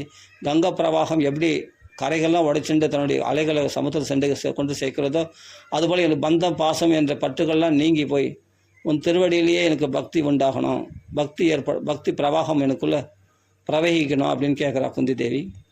பகவான் பரிணத பாடம் அப்படியே ஆகட்டும் அப்படின்னு மோகைய மந்தம் ஜகாச பகவான் ஒரு புன்சிரிப்பினால் வைகுண்ட மோகையன்னு அவளுக்கு பக்தியை திருடமாக்கிட்டானான். அப்படி அனுகிரகம் பண்ணிவிட்டு பகவான் கிளம்பலான்னு இருக்கும்பொழுது அந்த சமயமாக பார்த்து இவர் வரார், யுதிஷ்டிரர் மனசு கவலையோட. நான் ஒருத்த ராஜ்யத்தை அடைவதற்காக எவ்வளோ உயிர்கள் கொல்லப்பட்டார்கள் என்று அஞ்ஞானத்தினால் மூழ்கியிருக்கிறார். வியாசர் சொல்லி பார்த்தார், கிருஷ்ணர் சொல்லி பார்த்தார், எல்லாரும் சொல்லி பார்த்தாங்க, அவருக்கு ஆறுதல் அடையலை. சரி, அவங்க தாத்தா பீஷ்மர்னால் ரொம்ப பிரியம் அவருக்கு. தாத்தா சொன்னால் பேரன் கேட்பான், செல்லம் ரொம்ப, பாண்டவர்லாம் ரொம்ப செல்லம். அதனால் பீஷ்மர் சொன்னாங்க, பீஷ்மர் மேலே ரொம்ப மரியாதை வரும். அதனால் அவர் சொன்ன ஒரே கல்லில் 2 மாங்காய். பகவான் வேணுமென்னே தான் ஏன்பா பகவான் தான் உலகத்துக்கே பகவத்கீதை உபதேசம் பண்ணான். அர்ஜுனுடைய மோகத்தை தெளிய வச்சான் பகவான் கீதையில். அப்படியேப்பட்ட பகவான் உபதேசம் பண்ணியே தர்மபுத்திரருக்கு அஞ்ஞானம் நீங்காமல் போயிடுமா? இவ்வளோ உயிர்களை கொண்டுட்டேன்னு அது அஸ்வமேதம் பண்ணால் சரியாக போயிடும் அப்படின்னு சொன்னால் கூட வியாசர் சொன்னாலும் கேட்கல. கிருஷ்ணர் சொல்லி பார்த்தாரு, இது தர்மத்துக்கு அதர்மத்துக்கு எதிரான போராட்டம் தான், அதர்மிஷ்டர் தான் என்னை அழிச்சா, அதனால் உனக்கு பாவம் வராது அப்படின்னு எவ்வளோ சொல்லி அவருக்கு மனசில் என் நிமித்தமாக இவ்வளோ உயிர்கள் கொல்லப்பட்டாங்களே அப்படின்ட்டு இந்த தர்மபுத்திரர் வருத்தப்படுறார். அப்போ அந்த அஞ்ஞானம் ரூடமாக இருக்கிறதுக்கு காரணம் என்னென்னா கிருஷ்ணனுடைய சங்கல்பம். வியாசாச்சாரியார் முதலானவர்களாலே ஈஸ்வரனுடைய சங்கல்பத்தை புரிஞ்சிக்க முடியாதான். 3 பேரால் தான் ஈஸ்வரனுடைய சங்கல்பம் புரிஞ்சிக்க முடியுமா? நாரதருக்கு, சிவபெருமானுக்கு, கபில வாசுதேவருக்கு. கபில வாசுதேவர் யார்? கிருஷ்ணன் தான். இந்த 3 பேருக்கு தான் பகவானுடைய ரகசியம் புரியுமா? இது பின்னாடி பீஷ்மர் சொல்ல போகிறார். அப்போ பகவானே உபதேசம் பண்ணி கூட உன் மனசு தெளிவில்லாமல் இருந்ததுக்கு காரணம் என்னென்னா பகவான் சங்கல்பம் என்னென்னா அங்கே போய் பீஷ்மருக்கு மோட்சம் அளிக்கணும், தர்மபுத்திரருக்கு எல்லா பீஷ்மர் வாக்காள தர்மங்களை தெரிஞ்சுக்கணுன்றதுக்காகத்தான் இந்த ஏற்பாடே பகவான். அதனால் அஞ்ஞானத்தை தர்மபுத்திரருக்கு உண்டு பண்ணதே கிருஷ்ணர் தான். இல்லை வியாசர் கிருஷ்ணர்லாம் உபதேசம் பண்ணி கூட தர்மபுத்திர தெளிவு இல்லாமல் இருக்குமா? உடனே அவர் கவலைகளை போக்குவதற்காக வினசனம்ன்ற இடத்துல குருஷேத்திரத்தில் அம்பு படிக்கலை படுத்துன்னு இருக்கிற பீஷ்மாச்சாரியத்தில் எல்லாமே போகிறாங்க. அப்போது அந்த சமயத்தில் யாரெல்லாம் வந்தாங்கன்னு லிஸ்ட்டு போடுறாங்க. ராஜ ரிஷிகள், தேவ ரிஷிகள், பிரம்ம ரிஷிகள் எல்லாமே அங்கே வந்துட்டாங்களாம். அவ்வளோ ரிஷிகள். ஆனால் மறக்காமல் பேர்களை கண்டிப்பாக சொல்லணும். பர்வதோ நாரதோ தோம்யோ பகவான் பாதராயண ருகதஸ்வ பரத்வாஜா சசிஷ்யோ ரேணுகாசுத வசிஷ்ட இந்திர பிரமதஸ்திரிதோ கிருத்சமதோ அசித அக்ஷயவான் கௌதமோ அத்ரிஷ்ட கௌஷிகாத சுதர்சன அந்நே ச முனியோ பிரம்மராதாதயோ அமல சிஷ்யர் உபேத ஆஜக்முஹு கஷ்யபாங்கிரசாதய. யாரெல்லாம் வந்திருக்காங்கன்னா பர்வதர் வந்திருக்காரு, நாரதர் வந்திருக்கார், தௌமியர் வந்திருக்காராம், பாதராயணன் சொல்கிற பகவான் பாதராயணன், வியாசாச்சாரியர் வந்திருக்கார், பிருகதஸ்வரர் வந்திருக்கார், பரத்வாஜர் வந்திருக்கார், சிஷ்யர்களோட பரத்வாஜர், ரேணுகாசுதரன் சொன்னால் பரசுராமர் வந்திருக்கார் சிஷ்யர்களோட, வசிஷ்டர் வந்திருக்கார், இந்திர பிரமதர் வந்திருக்கார், ஸ்திரிதர் இந்திர பிரமத ஸ்திரிதர் அப்படின்னு சொல்கிறவருடைய ரிஷி வந்திருக்கார், கிருத்சமதர் வந்திருக்கார், அசிதர் வந்திருக்கார், கக்ஷிவான் வந்திருக்கார், கௌதமர் வந்திருக்கார், அத்ரி வந்திருக்கார், கௌஷிகராகிய விஸ்வாமித்திரர் வந்திருக்கார், சுதர்சன ரிஷி வந்திருக்கார். இன்னும் மற்ற ரிஷிகள்லாம் அந்நியச்ச முனியோ பிரம்மராதராகிய சுகாச்சாரியர் எல்லாருமே வந்திருக்காங்க. அங்கே எல்லா சிஷ்ய வர்க்கங்களோட அங்கே வந்திருக்காங்க எல்லாமே. வந்தவுடனே ஏன்னா இவரோ தர்மவிதாம் வரிஷ்டா தர்மஸ்ய பிரபுர் அச்சுதா, இவரோ தர்மபுத்திரர். 3 பேருக்கு நடக்கக்கூடிய சம்பாஷணம் ரொம்ப கொண்டாடத்தக்கதாக இருக்குமே என்று எல்லா ரிஷிகளும் தேவ ரிஷி, பிரம்ம ரிஷி, ராஜரிஷி எல்லாமே வந்து சூழ்ந்துட்டாங்களாங்க தர்மம் கேட்பதற்காக. அப்போது முதல் அந்த இடத்துல ரொம்ப அழகான ஒரு வர்ணனை. பீஷ்மாச்சாரியார் வந்து முதல் மகான்களை பூஜிக்கிறார். இட்ட காலம் இருக்கும்போது கைகள்லாம் அம்பு பாய்ஞ்சிருக்கு. எப்படி பூஜிக்கிறாருன்னா தேச கால விபாக வித்து, எந்த தேசத்தில் எந்த காலத்தில் எப்படி பூஜிக்கணும்னு தெரியுமா, அதனால் அந்த முறைப்படி தர்மம் தெரிஞ்சதுனால ரிஷிகளுக்கு முதல் மகான்களுக்கு பூஜிக்கிறார். அது பிறகு பகவானே தத் பிரபாவக்ஞா, கிருஷ்ணனுடைய பிரபாவத்தை அஞ்சுனா ஹிருதயஸ்தம் பூஜையாமாச, ஹிருதயத்தில் வச்சு பூஜிச்சாராம் யார்? கிருஷ்ணனை. அதற்கு பிறகு தான் தன்னுடைய உறவினர்களாகிய தன் பேரன்மார்களாகிய தர்மபுத்திரெல்லாம் பார்த்து கேட்குறார். அஹோ கஷ்டம் அஹோ அந்நியாயம் யத்யோயம் தர்மனந்தனஹா ஜீவிதம் நார்ஹத கிளிஷ்டம் விப்ர தர்ம அச்சுதாசயா. பிராமணர்களை ஆசிரித்தவர்கள், தர்மத்தை கடைபிடித்தவர்கள், சாட்சாத் பக்தர்களை கை நழுவ விடாத பகவானை ஆசிரித்தவர்களாகிய உங்களுக்கும் கஷ்டம் நேர்ந்ததே, உங்களுக்கும் ஆபத்துக்கு மேலே ஆபத்தாக வந்ததே. அது என்ன ஆசைன்னா சர்வம் காலகிருதம் மன்யே. அதான்ப்பா விதின்னு சொல்கிறது. விதி யாரையும் விட்டு வைக்காது, எல்லாரையும் போட்டு ஒரு வாட்டி எடுத்துரும் இல்லையா. அதனால் உங்களுக்கு கஷ்டம் ஏற்பட்டது. இதை வச்சு நீ துரியோதனன் தப்புன்றோ, கர்ணனை துச்சாதனம் தப்புன்றோ, இல்லாட்டி சகுனிக்கு யாரையுமே நீ தப்பாக நினைக்காதப்பா. எல்லாம் விதி, எல்லாம் விதி. அவன் கர்ம வினைகளை அனுபவிச்சு தான் ஆகணும்.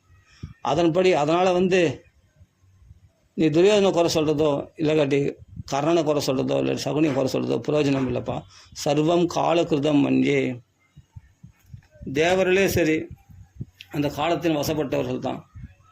எப்படி ஒரு காற்றானது மேகத்தை அடிச்சுன்னு மேகத்தை தான் இஷ்டப்படி செல்ல முடியாது. காற்று எப்படி அடிக்கிறதோ அந்த இடத்துல தான் போய் மேகம் மழையை வர்ஷிக்குது. மேகத்தால் காற்றால் சிதறடிக்கப்படுகிறது மேகம். அது மாதிரி தான்ப்பா இந்த காலமானது. அந்தந்த காலத்தில் நமக்கு என்னென்ன விதிக்கப்பட்டது அனுபவிக்கணும்னு இருக்குதோ அதை செயல்படுத்துறது காலம்.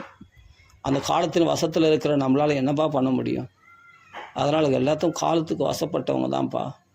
அதனால் இதனால் துரியோதன மேலே குறையோ, அவங்க குறையோ, இவங்க குறையோன்னு சொல்ல நினைக்காத. எல்லாம் காலம்தான் காரணம்னு தெரிஞ்சுக்கும் அப்படின்னு சொல்கிறார். சர்வம் காலகிருதம் மன்யே பவதாம் ச யதப்பிரியம் சபாலோ யத்வசே லோகோ வாயோரிவ கணாவலிஹி. காற்று வசப்பட்ட மேகம் போல தான் நாமெல்லாம் சிதறடிக்கப்படுகின்றோம் காலத்தினால அப்படின்னு தெரிஞ்சுக்க அப்படின்றார். அது மட்டும் இல்லை, இந்த பகவான் உங்கள் கூடவே இருக்கிறானா அந்த இடத்துல கூட ததோ விபத்து. பிராமணர்களால் ஆசிரிக்கப்பட்டவர்கள் சாதுக்களுடைய ஏம்பா ஒன்று ஆள்கட்டு பலம் இல்லைன்னு சொல்லலாம். ஆள்கட்டு பலம்னா பீமனோட ஒரு பெரிய பலசாலி உண்டா? இல்லை அஸ்திர பலம் இல்லைன்னு சொல்லலாம். அர்ஜுன மாதிரி வில்லுக்கோர் விஜயன்னு சொல்ல முடியுமா? அவனை விட காண்டிவன், அவன் காண்டிவத்தை வில்லாக கொண்டவன். அப்படியேப்பட்டவனே ஆயுத பலம் கொண்டவனாக இருக்கான். அது மாதிரி தெய்வ பலம் இல்லைன்னு சொல்லலாம். தெய்வமா? உலகத்தையே பெரிய தெய்வம், ஜகத்குருவாகிய உலகத்துக்கு பெரிய தெய்வமாக இருக்கக்கூடிய கிருஷ்ண பரமாத்மாவே நீங்கள் இட்ட வேலை செய்யக்கூடிய தூதுவனாகவும் தேரோட்டுபவனாகவும் உங்கள் இட்ட வேலை செய்யக்கூடிய 5 பிள்ளையோட 6வது பிள்ளையாக இருந்தான். வேலைக்காரனாக கூப்பிட்ட குரலுக்கு ஓடி வரக்கூடியவனாக, திரௌபதியுடைய சேலையை கொடுத்தவனாக, கூப்பிட்ட குரலுக்கு ஓடி வரணும் கூட உங்களுக்கு வீட்டு வாசலில் காவலாளியாக இருந்தான். அப்படிப்பட்ட கிருஷ்ண பரமாத்மா அவனே சுகிருத்தாக இருந்தால் கூட ததோ விபத்து. அந்த இடத்துல ஆபத்து இருந்தான். இதுலேருந்து தெரிஞ்சுக்கும் எல்லாம் காலத்தினால் நடந்தது. அப்போ காலம் தான் பெருசு, பகவானுடைய பெருசு இல்லையா அப்படின்னா அந்த காலமும் பகவான் சங்கல்பத்தின்படி செயல்படுகிறதுன்னு தெரியுது. இதுதான் பகவானுடைய சங்கல்பம். பூமி பாரத்தை குறைக்கணும், அதுக்காக தான்ப்பா நடந்தது. இந்த ரகசியத்தை ஒன்று நாரதர் அறிவார், சிவபெருமான் இவர், கபில வாசுதேவர், வேறு யாராலும் தெரிஞ்சிக்க முடியாது பகவானுடைய ரகசியத்தை. எதுக்காக இந்த காய் நவுத்துறான்னா தெரியாது. எல்லாம் பகவான் சங்கல்பத்தின்படி நடந்ததுன்னு தெரிஞ்சுக்கும் அப்படின்றார்.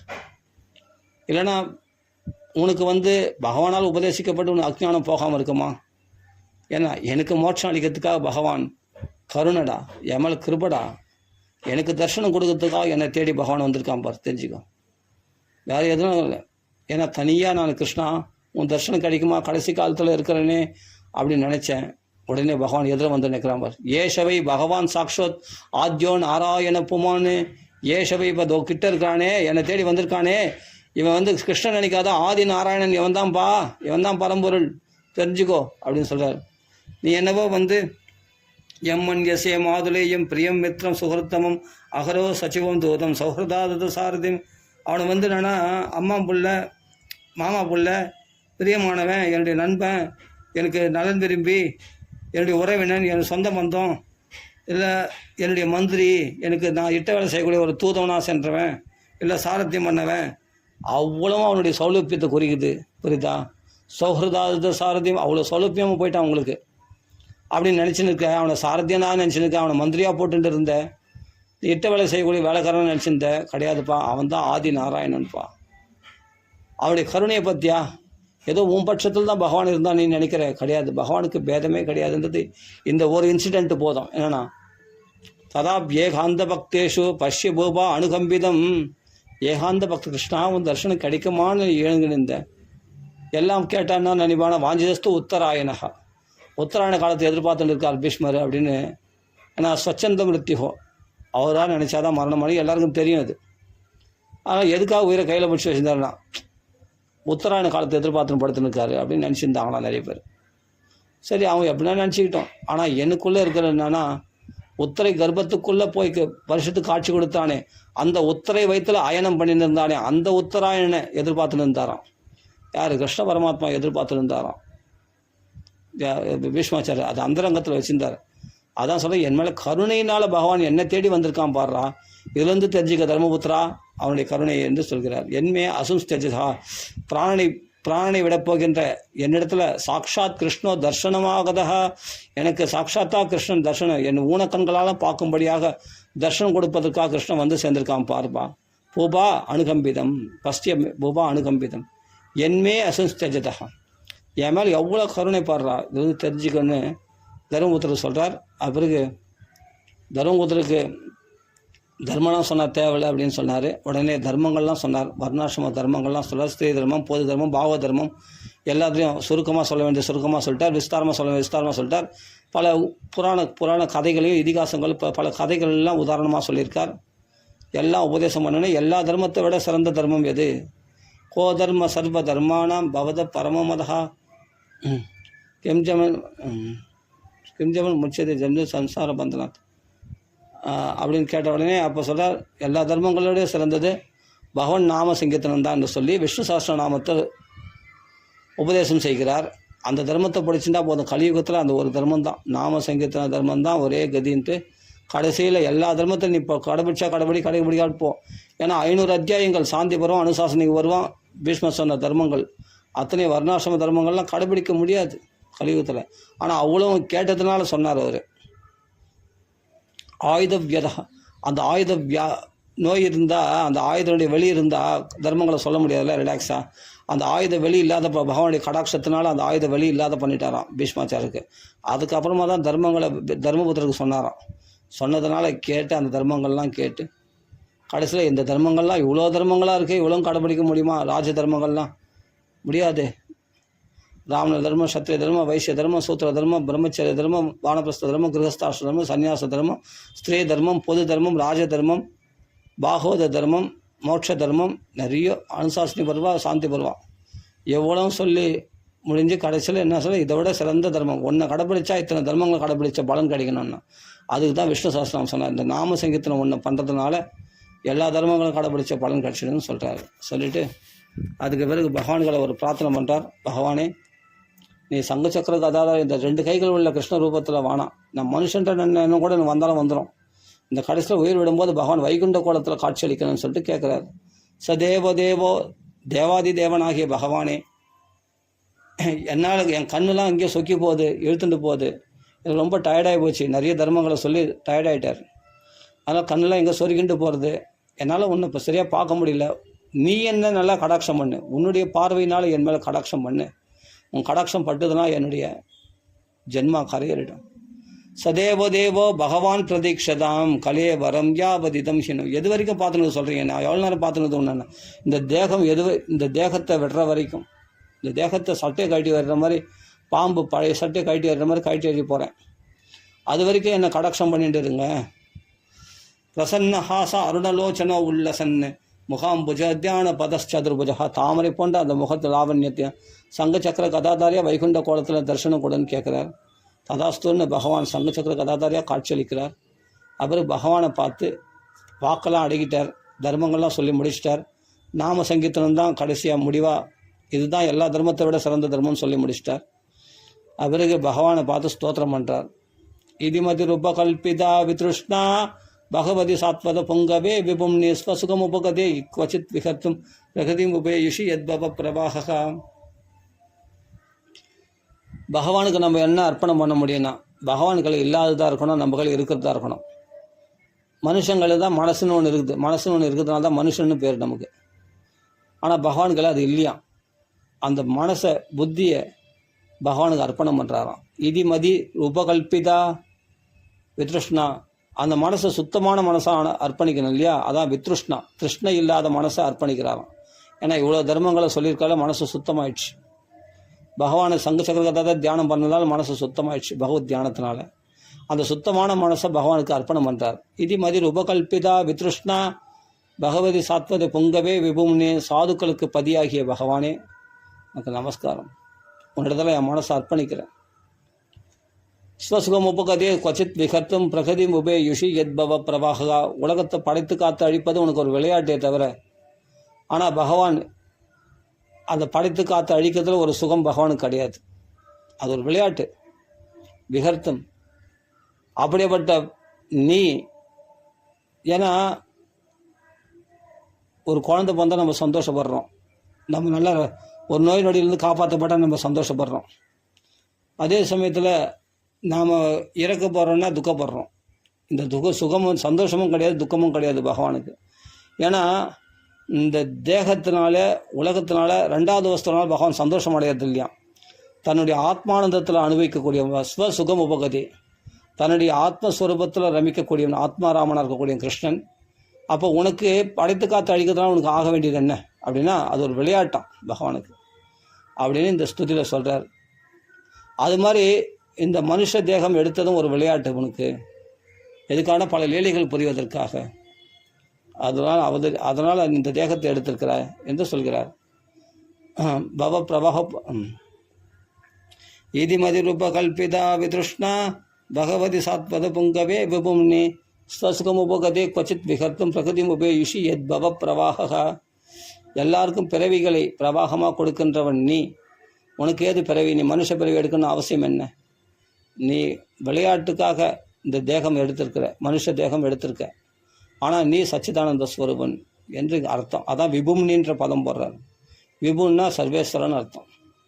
விபும்னின்னா நீ விபு, அதனால சச்சிதானந்த ஸ்வரூபன் அப்படின்னு அர்த்தம். பிரகிருதி உபேஷி அத்பவ பிரவகம் திரிபுவன கமனம் தமாலவர்ணம் ரவிகர கௌரவராம்பரம் ததானே வபுர் அழகுலா விரதான நப்ஜம் விஜய சகே ரதிரஸ்துமே அனவத்யா. 3 லோகம் சொக்கி போகக்கூடிய அழகாம் பகவான். அந்த பார்த்தசாரதி கோலத்தில் பார்த்துட்டு சொக்கி போயிட்டாராம் பீஷ்மாச்சாரி.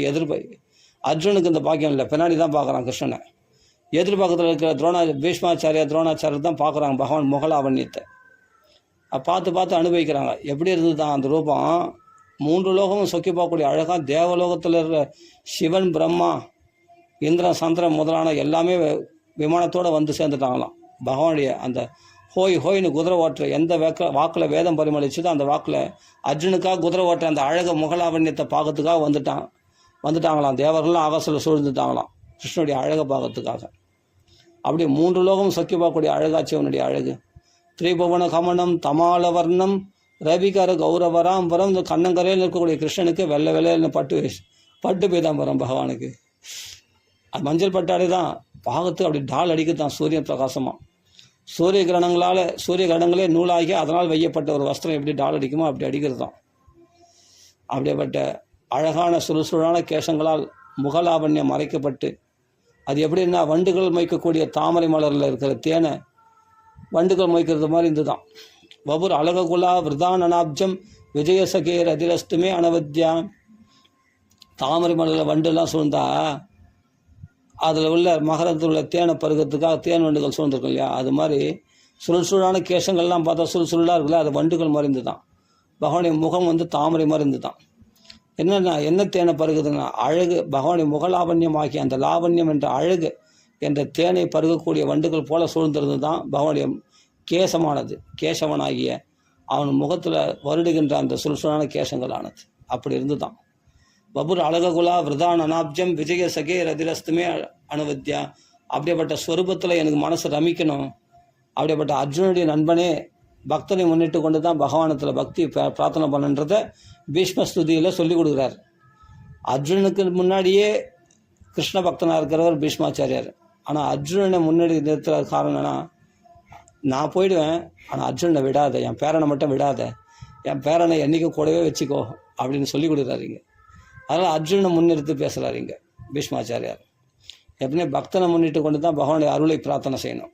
அதுதான் இங்கே சொல்கிறார், விஜயசகே ரதிரஸ்துமே அனவத்யா. அப்படிப்பட்ட சுத்தமான பக்தி எனக்குள்ள, அனவத்தியமான பக்தி வேறு தெய்வத்தை வணங்காமல் உன்னிடத்தில் திடமான பக்தி எனக்கு உண்டாகணும் அப்படின்னு உயிரை விடும்போது பிரார்த்தனை பண்ணுறாரு. இதெல்லாம் மோட்சம் அடைய போகிறாரு, எதுக்கு பக்தி கேட்குறாருன்னா. பின்னாடி வரவங்க பீஷ்மஸ்துதியை படிக்கும்போது இது மாதிரி பக்தியை பிரார்த்தனை பண்ணணும்னு சொல்லி ஆச்சாரியார், பீஷ்மா ஆச்சாரியார் இல்லையா, நம்ம சொல்லி கொடுத்துட்டு போகிறாரு எப்படி பிரார்த்தனை பண்ணணும்னு. பொண்ணு வேணும் பொருள் வேணும் கேட்டு ஏமாந்துடாதீங்க, அசத்துத்தனமாக துரியோதனை ஏமாந்த மாதிரி ஏமாந்துடாதீங்க. நாராயணனே வேணும்னு கேட்கறதுக்கு பதிலாக நாராயண படைகள் வேணும்னு கேட்டு ஏமாந்துட்டான்ல துரியோதனை, அது மாதிரி ஏமாந்துடாதீங்கன்றதுனால பகவானத்தில் பக்தி வேணும்னு கேளுங்கன்றதை பீஷ்மாச்சாரியர் மற்றவங்களுக்கு உபதேசத்தை பண்ணிட்டு போயிடுறார் தன் ஸ்துதியினால். கடைசியில் இந்த உபதேசம் நம்மளுக்கு எல்லாருக்கும், தர்மபுத்திரருக்கு தர்மங்களை உபதேசம் பண்ணார், நமக்கெல்லாம் உபதேசம் பண்ண இந்த ஸ்துதியில் சொல்கிறார். ரதிரஸ்துமே அனவத்தியா, அனவத்தியமான பக்தி நம்மளுக்கு எப்பொழுதும் உண்டாகணும் பகவானுக்கு பிரார்த்தனை பண்ணோமா. அது ஒரு பக்தர்களை முன்னிட்டு கொண்டு பிரார்த்தனை பண்ணோமா. பகவான் முக்திம் ததாதின பக்தி யோகம், பகவான் கேட்டால் பக்தி கொடுக்க மாட்டான், பக்தர்கள் தான் பக்தி கொடுப்பாங்க. அதனால தான் அர்ஜுனன் விஜய சகேன்னு கேட்குறார், அந்த பக்தனுக்குள்ள பக்தி எனக்கு உண்டாகணும், அவனுக்கு கொடுத்த மாதிரி பக்தி எனக்கு கொடு. பக்தனை முன்னிட்டு பகவான்கள் கேட்டால் பகவான் பக்தி கொடுப்பான். ஏன்னா அந்த பக்தனுக்காக கொடுப்பான். அந்த பக்தன் பேரை சொல்லிட்டல்ல, அவன் பின்னாடி வந்துடல, உனக்கு சேங்ஷன். நல்லா பாருங்கள், விபீஷனுக்கு விசாரம் பண்ணாங்களே தவிர விபீஷன் கூட வந்த 4 மந்திரிகளுக்கு விசாரம் பண்ணல பாருங்கள். 4 பேரையும் பகவான் சேர்த்துக்கலாம் பாருங்கள். ராமச்சந்திரமூர்த்தி ராமாயணத்தில் பார்த்தா அதுதான் விசேஷம். அதனால் பக்தர்களை முன்னிட்டு கொண்டு தான் பகவான் ஒரு பிரார்த்தனை பண்ணணும். அப்படி பிரார்த்தனை பண்ணுறார். விஜய சகே ரதிரஸ்துமே அனவத்யா பிரார்த்தனை பண்ணுறார். பிரார்த்தனை பண்ண உடனே ரொம்ப சந்தோஷம். பகவான் பீஷ்மஸ்துதி 11 ஸ்லோகம், நம்ம ஒரு 2 ஸ்லோகம் தான் பார்த்துருக்கோம். ஏன்னா அடுத்தடுத்து கதைகளை போகணும். இருந்தாலும் அப்படியே சுருக்கமாக சொல்லுங்க. அதாவது அந்த போர்க்காலத்தில் பீஷ்மாச்சாரியால் கூரான பானங்களால் கவசத்தை பறந்துட்டாராம். யார்? பீஷ்மாச்சாரியார். கிருஷ்ணன் எதிராக நிற்கிறார் இல்லையா, அவருடைய கவசத்தை தடால்னு பழந்தாராம். என்னன்னா எதுக்காக அடித்தாருன்னா, தன் ஆத்மா அதில் அந்த பகவத் ஸ்வரூபத்தில் பிரவேசிக்கணுன்றதுக்காக ஒரு துவாரத்தை ஏற்படுத்தினாராம். மம நிஷித சரேத் விபித்தியமான துவச்சி விலசத் கவச்சே அஸ்து கிருஷ்ண ஆத்மா, என்னுடைய ஆத்மாவானது கிருஷ்ண இடத்துல பிரவேசிக்கணுன்றதுக்காக அந்த கவசத்தை உடைச்சி அதுக்குள்ளே பானத்தை ஹிருதயத்தில் பகவானுடைய மார்பில் எத்தகையான திவ்ய சௌந்தர்ய திருமேனி அந்த கிருஷ்ணனுடைய ஸ்வரூபம், அதில் பானத்தை பிரயோகம் பண்ணுறாருன்னா அந்த துவாரத்தை ஏற்படுத்துகிறார் தனக்குள்ள. அந்த பானத்தின் மூலமாக அந்த தொண்டி அந்த ஓட்டை எதுக்கு போடுறாருன்னா தன் ஆத்மா அதுக்குள்ளே பிரவேசிக்கணுமா, அந்த பகவானுக்குள்ளே பிரவேசிக்கணுமா, அதுக்காக அந்த ஓட்டையை போட்டாராம். அதனால் கூரான பானங்களாக போட்டாராம். மம நிஷித சரையில் விபித்தியமான துவச்சி விலசத் கவச்ச அஸ்து கிருஷ்ணா, அதனால் கவசத்தை உடைச்சி பானங்களை பானத்தை தச்சாராம் மார்பில் கிருஷ்ணஸ்வரூபத்தில். சபதி சகிவச்சோ நிசம்ய மத்தியே நிஜபரியோர் பலையோர் அதம் நிவேசிய ஸ்திதவதி பரசைனிகாயுரக்ஷ்ணா ஹிருதவதி பார்த்த சகே ரதிர்மமாஸ்து. பகவான் ஒரு கையில் சாட்டையை பிடிச்சிருக்கான், ஒரு கையில் கடிவாளத்தை பிடிச்சிருக்கான். அப்போ பக்தர் யார் வந்திருக்காங்க, சேனையோர் உபயோர் மத்திய ரதம் ஸ்தாபயாமி அச்சுதா அப்படின்ட்டு கீதையில் பகவான் அர்ஜுனன் சொல்கிறான். 2 சேனைகளை கொண்டு நடுவில் கொண்டு போய் அந்த ரதத்தை நிறுத்து, யார் எனக்கு எதிர்க்கிறதுக்கு யார் வந்திருக்காங்க பார்க்கலாம் அப்படின்னு சொல்லிட்டு உடனே பார்க்கறதுக்கு போகிறார். போனால் அங்கே பார்த்தா பீஷ்மாச்சாரியர் துரோணாச்சாரியர் எல்லாம் கண்ணாலே காட்டுறாராம் பகவான். அதோ கர்ணன், அதோ பீஷ்மர், அதோ துரோணாச்சாரியர், அதோ சல்யன், அதோ அஸ்வத்தாமா, அதோ துரோணாச்சாரியர், அதோ கிருபாச்சாரியர் அப்படின்னு எல்லாருமே காட்டுறாரு இல்லையா. அந்த காட்டுறது மூலமாகவே கண்ணை சுழட்டி பார்க்கறது மூலமாகவே அப்படியே அவங்க ஆயுசை அபகரிச்சிட்டாராம் பகவான். அப்படி அபகரித்து அர்ஜுனுக்கு வெற்றியை தேடி கொடுத்தாராம். அப்படியேப்பட்ட பகவானிடத்தில் இந்த பக்தி உண்டாகணும் அப்படின்ட்டு இதை கவனிச்சிட்டாராம். ஞான திருஷ்டியுடைய பீஷ்மாச்சாரியர் கவனிச்சதுனால இங்கே சொல்கிறார். சபதி சகிவச்சோ நிசம்ய நிஜபரையோர் பலையோர் ரதம் நிவேசிய ஸ்திதவதி பர சைனிகாயுர் அக்ஷ்ணா ஹிருதவதி பார்த்த சகே ரதிர்மமாஸ்து. அப்படிப்பட்ட பார்த்த சகே உனத்தில் இது பக்தி உண்டாகணும் மறுபடியும் பிரார்த்தனை பண்ணார். பக்தி வேணும் திருப்பி பிரார்த்தனை பண்ணுறார். இது பக்தி தான் தல்ல பாகவதம் அப்படின்னு தான் பிரார்த்தனை பண்ணுறார். அதே சமயத்தில் தன் உறவினர்கள் அடிக்கிறதுக்காக மன வருத்தப்பட்டு வெளில கீழே போட்ட போது அவனுடைய உள்ளே இருக்கிற அந்த குமதி அந்த கெட்ட புத்தியை அபகரித்து ஆத்ம ஞானத்தை உபதேசம் பண்ணி அவனை போர் செய்யும்படி தூண்டினவர். அப்படியேப்பட்ட கிருஷ்ணனிடத்தில் எனக்கு பக்தி உண்டாகணும்னு பீஷ்மாச்சாரியர் பிரார்த்தனை பண்ணுறார். குமதிம் அகரத்து ஆத்ம வித்யா எஸ் சரணரதி பரமஸ்திய தஸ்யமே அஸ்து. சரணரதி அந்த பகவான் திருவடிகளில் எனக்கு ரதி உண்டாகணும், பக்தி உண்டாகணும் அதிகமாக என்று பிரார்த்தனை பண்ணுகிறார். நான்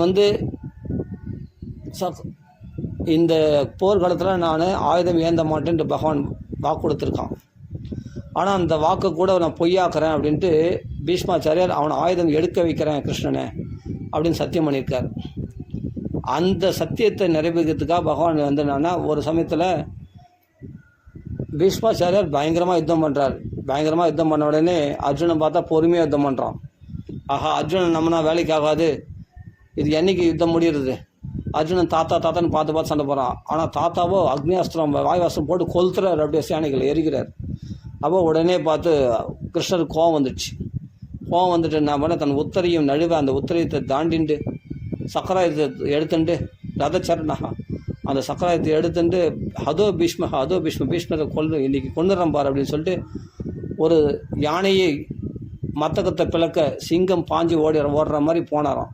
யாரும் கிருஷ்ண பரமாத்மா ஓடி போனோடனே அர்ஜுனன் எவ்வளோ தடுத்தும் கேட்காம பீஷ்மரை கொள்வதற்காக சக்கராயுதம் தூக்கிட்டார். எதுக்காகனா, ஸ்வநிகமம் அபகாய மத் பிரதிஜாமிருதம் அதிகர்த்தம் அவப்ளுதோ ரதஸ்தா பிரதாத சரணோப்தியா சலத்குஹு ஹரிரிவ ஹந்தமிவும் கதோத்தரிஹா. பூமி கடுகடுன்னு நடுங்க அந்த தேர்தலேருந்து குதிச்சு ஓடி வந்தானாம். எதுக்காகனா, பக்தனுடைய சத்தியத்தை காப்பாற்றுறதுக்காக. தான் கோபம் வந்தது போல் ஆவேசம் கொண்டவனாக அப்படி நடிச்சிட்டானாம் பகவான். உண்மையாக கோபம் இல்லை, ஆனால் அவர் கொடுத்தார்ல சத்தியம். பீஷ்மாச்சாரியார் உன்னை ஆயுதம் எடுக்க வைக்கிறேன்னு, சபாஷ். அந்த பக்தனுடைய என் சத்தியத்தை நிறைவேற்றத்துக்காக தன் சத்தியத்தை விட்டானே பகவான், அவருடைய கிருபையை பற்றியா? அப்படிப்பட்ட பகவானிடத்தில் எனக்கு பக்தி வேணும்னு மறுபடியும் பிரார்த்தனை பண்ணுறார் பீஷ்மாச்சாரியார். இப்படிலாம் பிரார்த்தனை பண்ணி கடைசியில் அந்த சுவாச உபாரம் தன் உள்ளுக்குள்ளே சுவாசத்தை அடக்கி மோட்சம் அடைந்துட்டார். நிஷ்கல பிரம்மத்தில் கலந்துட்டார், பகவானிடத்தில் கலந்துட்டார்.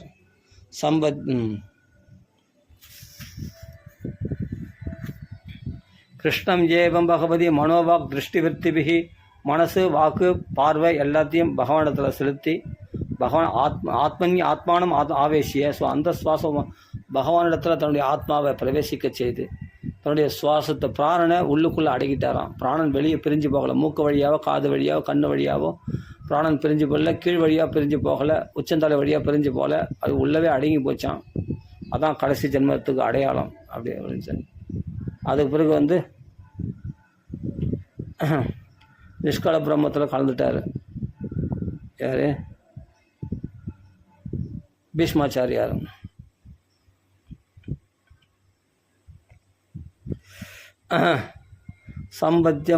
சம்பத்தியமானமாக்ஞாய பீஷ்மம் பிரம்மணி நிஷ்கலே சர்வே பபோபஸ்தே தோஷ்ணி வயாம்சீவ தினாத்தியே.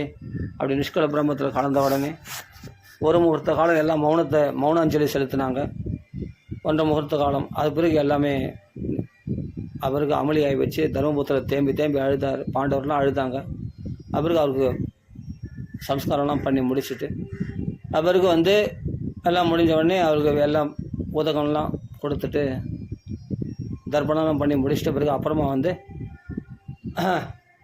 தர்மபுத்திரர் பட்டாபிஷேகம் செய்து வைக்கிறார் கிருஷ்ண பரமாத்மா. 3 அஸ்வமேத யாகங்களை செய்தார். 3 அஸ்வமேத யாகங்கள் செய்தாலும் 100 அஸ்வமேத யாகம் செய்த இந்திரனுக்கு சமமான புகழுடையவராக தர்மபுத்திரர் ஸ்தாபிக்கிறார். அந்தளவுக்கு இந்திரனே பார்த்து புறம்படுற அளவுக்கு தர்மபுத்திர புகழானது 3 லோகத்திலையும் பரவ செய்தாராம் கிருஷ்ண பரமாத்மா. அப்படி இருக்கும்போது மக்கள் நினைச்சா மழை பெய்யுமா? எப்படி? மக்கள் நினைச்சா மழை பெய்யுமா? தர்மபுத்திர ராஜ்யத்தில் பசுக்கள் வந்து பால்லாம் அப்படியே சொரிஞ்சுட்டு இருக்குமா. அப்பாடு பால் வந்து கையை போடாமே பால் அப்படியே சொரிஞ்சு இருக்குமா. பசுக்கள் கொட்டில்கள்லாம் பார்த்தா அப்படி காராம் பசுக்களாக வள்ளல் பெரும் பசுக்களாக அப்படி இருந்ததாம் தர்மபுத்திர ராஜ்யத்தில். அப்போ மக்கள்லாம் வந்து நினச்சாதான் மரணமா, யாருக்குமே மரணம் இல்லையா, அப்படி இருந்தாங்களாம். நோய்களாலேயோ 3 விதமான பாதிப்பில் ஆத்தியாத்மிக ஆதிதெய்வம் ஆதிபௌதிகம் உடலாலையும் மனசாலையும் பிற ஜீவராசிகளாலையும் பஞ்சபூதங்களாலே பாதிப்பே இல்லையா, எல்லாம் சந்தோஷமாக இருந்தாங்களாம். அப்படி எல்லாருமே வியாதிகள் அற்றவர்களாக மனக்கவலையற்றவர்களாக நாதையா வியாதியா கிளேஷா தெய்வ பூதாத்ம ஹேதவகா அப்படிப்பட்ட 3 வித தாபங்கள் இல்லாமல் இருந்தாங்களாம். தெய்வ பூத ஆத்ம ஹேதவகா. உடலால் மனசால கவலைகள் உடலால் நோய்கள் கிடையாதான். பூத பஞ்சபூதங்களால் கிடையாதான். தெய்வ அப்படின்னா பிற ஜீவராசிகளாலே மற்ற தெய்வங்களால் தேவதைகளால் எந்த ஆபத்துக்களும் இல்லாமல் இருந்தாங்களாம். பேய் பிசாசுகளால் பில்லி சொன்ன சாட்சிராசுகளால் ஆபத்து இல்லாமல் இருந்தாங்களாம். மக்கள்லாம் அப்படி இருந்தாங்களாம். இப்படி இருக்கும்போது அவருக்கு பகவான் எல்லாம் முடிஞ்சிச்சு. அஸ்வமேத யாகம்லாம் பண்ணி முடிச்சிட்டாரு, ராஜ்யத்தில் ஸ்தாபிச்சிட்டாரு. அது பிறகு துவாரகைக்கு பகவான் கிளம்புறார். கிளம்புன உடனே எல்லாருக்கும் மனசு கஷ்டம். ஆனால் பெரியா விடை பெற்று கொண்டு தான் பகவான் துவாரகைக்கு பிரவேசிக்கிறான், போயிட்டான். அதற்கு பிறகு என்ன ஆச்சுன்னா,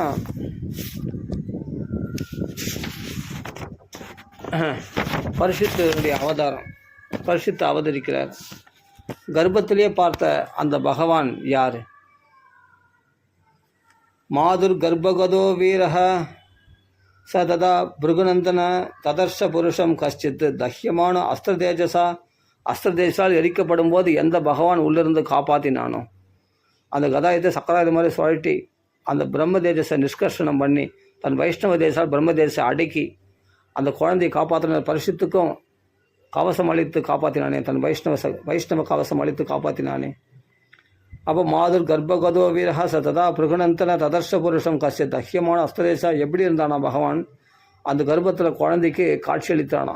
அங்குஷ்ட மாத்திரம் அமலம் ஸ்புரத் புரடமௌலினம் அபிச்ச தர்ஷனம் சியாமம் தடித் வாசசம் அச்சுதம் ஸ்ரீமத் தீர்க்க சதுர்பாகம் தப்த காஞ்சன குண்டலம் சதஜாட்சம் கதாபாணிம் ஆத்மனஹா சர்வதோ திசம் பரிப்பிரமந்தம் உல்காபம் பிராமயந்தம் கதா முகுகோ அஸ்ததிஷாஸ்வகதையா நீகாரமிவ கோபதிஹி விதமந்தம் சன்னிகர்ஷே பர்யைக்ஷத க இச்சசூ.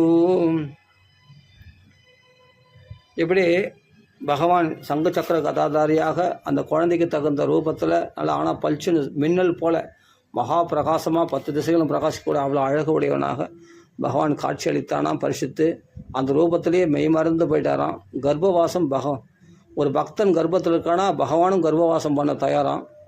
ஆனால் ஒரு பக்தன் இல்லைன்னா வைகுண்டத்துலேயும் நாகம் வசாமி வைகுண்டே அப்படின்னு சொல்லும்போது, பக்தன் இருக்கும்போது பக்தன் கர்ப்பவாசம் இருந்தானா அந்த கர்ப்பவாசம் கூட பகவானுக்கு வைகுண்டம் தானா.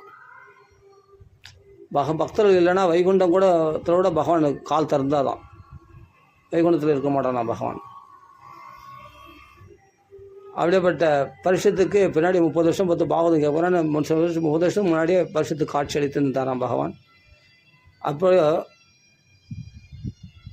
பரிசுத்து அவதரிக்கிறான். அவதரித்த பிறகு வெளி சுற்றி பார்க்குறாராம் பரிசுத்து ஜாதகர்மா தீர்மானிக்கிறாங்க.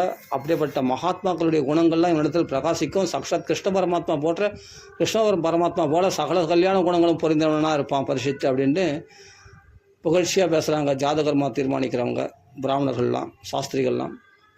அப்போ அவர்களுக்கு நிறைய வெகுமானம் கொடுக்குறார் தர்மபுத்திரர். அப்போ இவனிடத்தில் சொல்கிறார், அது மட்டும் இல்லை, இந்த குழந்தை என்ன தேடுது, எங்கேயோ தேடுறது, கண்ணு பரபரன்னு பார்க்குதேன்னா, நம்ம கர்ப்பத்தில் பார்த்த பரமபுருஷன் இவர்தானோன்னு சுற்றி முற்றி பார்க்குதான்.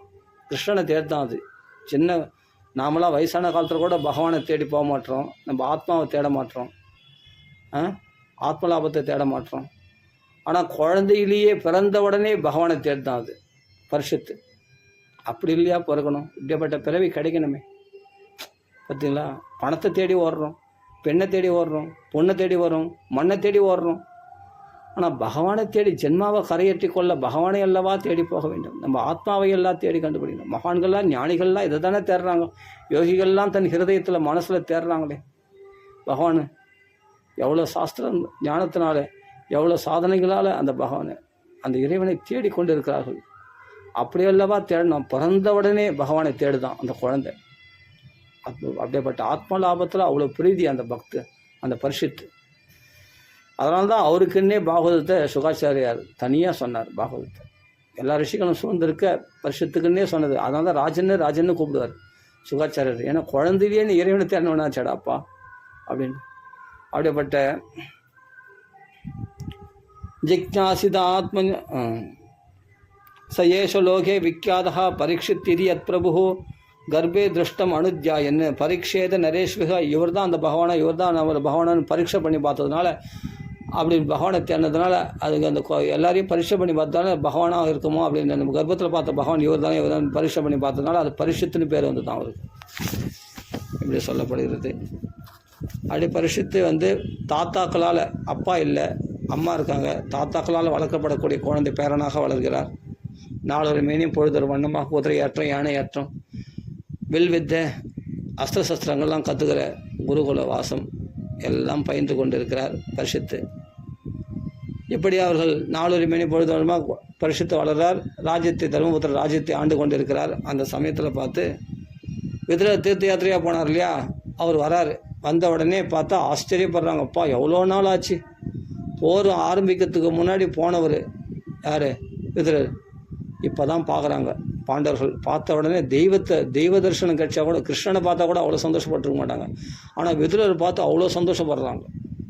ஏன்னா காணாமல் போயிட்டார், இனிமேல் இத்தோட ஜென்மத்தில் பார்க்கவே மாட்டேன்னு நினச்சோமே, அவர் தேடி வந்திருக்காருன்னு நினச்சி ஆச்சரியப்பட்டு அவருக்கு உடனே பாத பிரக்ஷாலம் பாதத்தை அலம்பி சிரசில் தரிச்சுட்டு தர்மபுத்திரர் சேவிச்சுட்டு பாகவதராக சேவிச்சாராம். பரம பாகவதர் வீட்டுக்கு வந்திருக்கீங்களேன்னு சொல்லி சேவிச்சு, அப்போது எங்களை எப்படி காப்பாற்றுறீங்க தெரியுமா, நீங்கள் ரெக்கையானது தன் குஞ்சுகளை ரெக்கையில் வச்சு, தன்னுடைய ஒரு பக்ஷியானது ரெக்கையில் குஞ்சுகளை வச்சு எப்படி ரட்சிக்குமோ அப்படி எங்களை சிறு வயசில் காப்பாற்றுனீங்களே சித்தப்பா.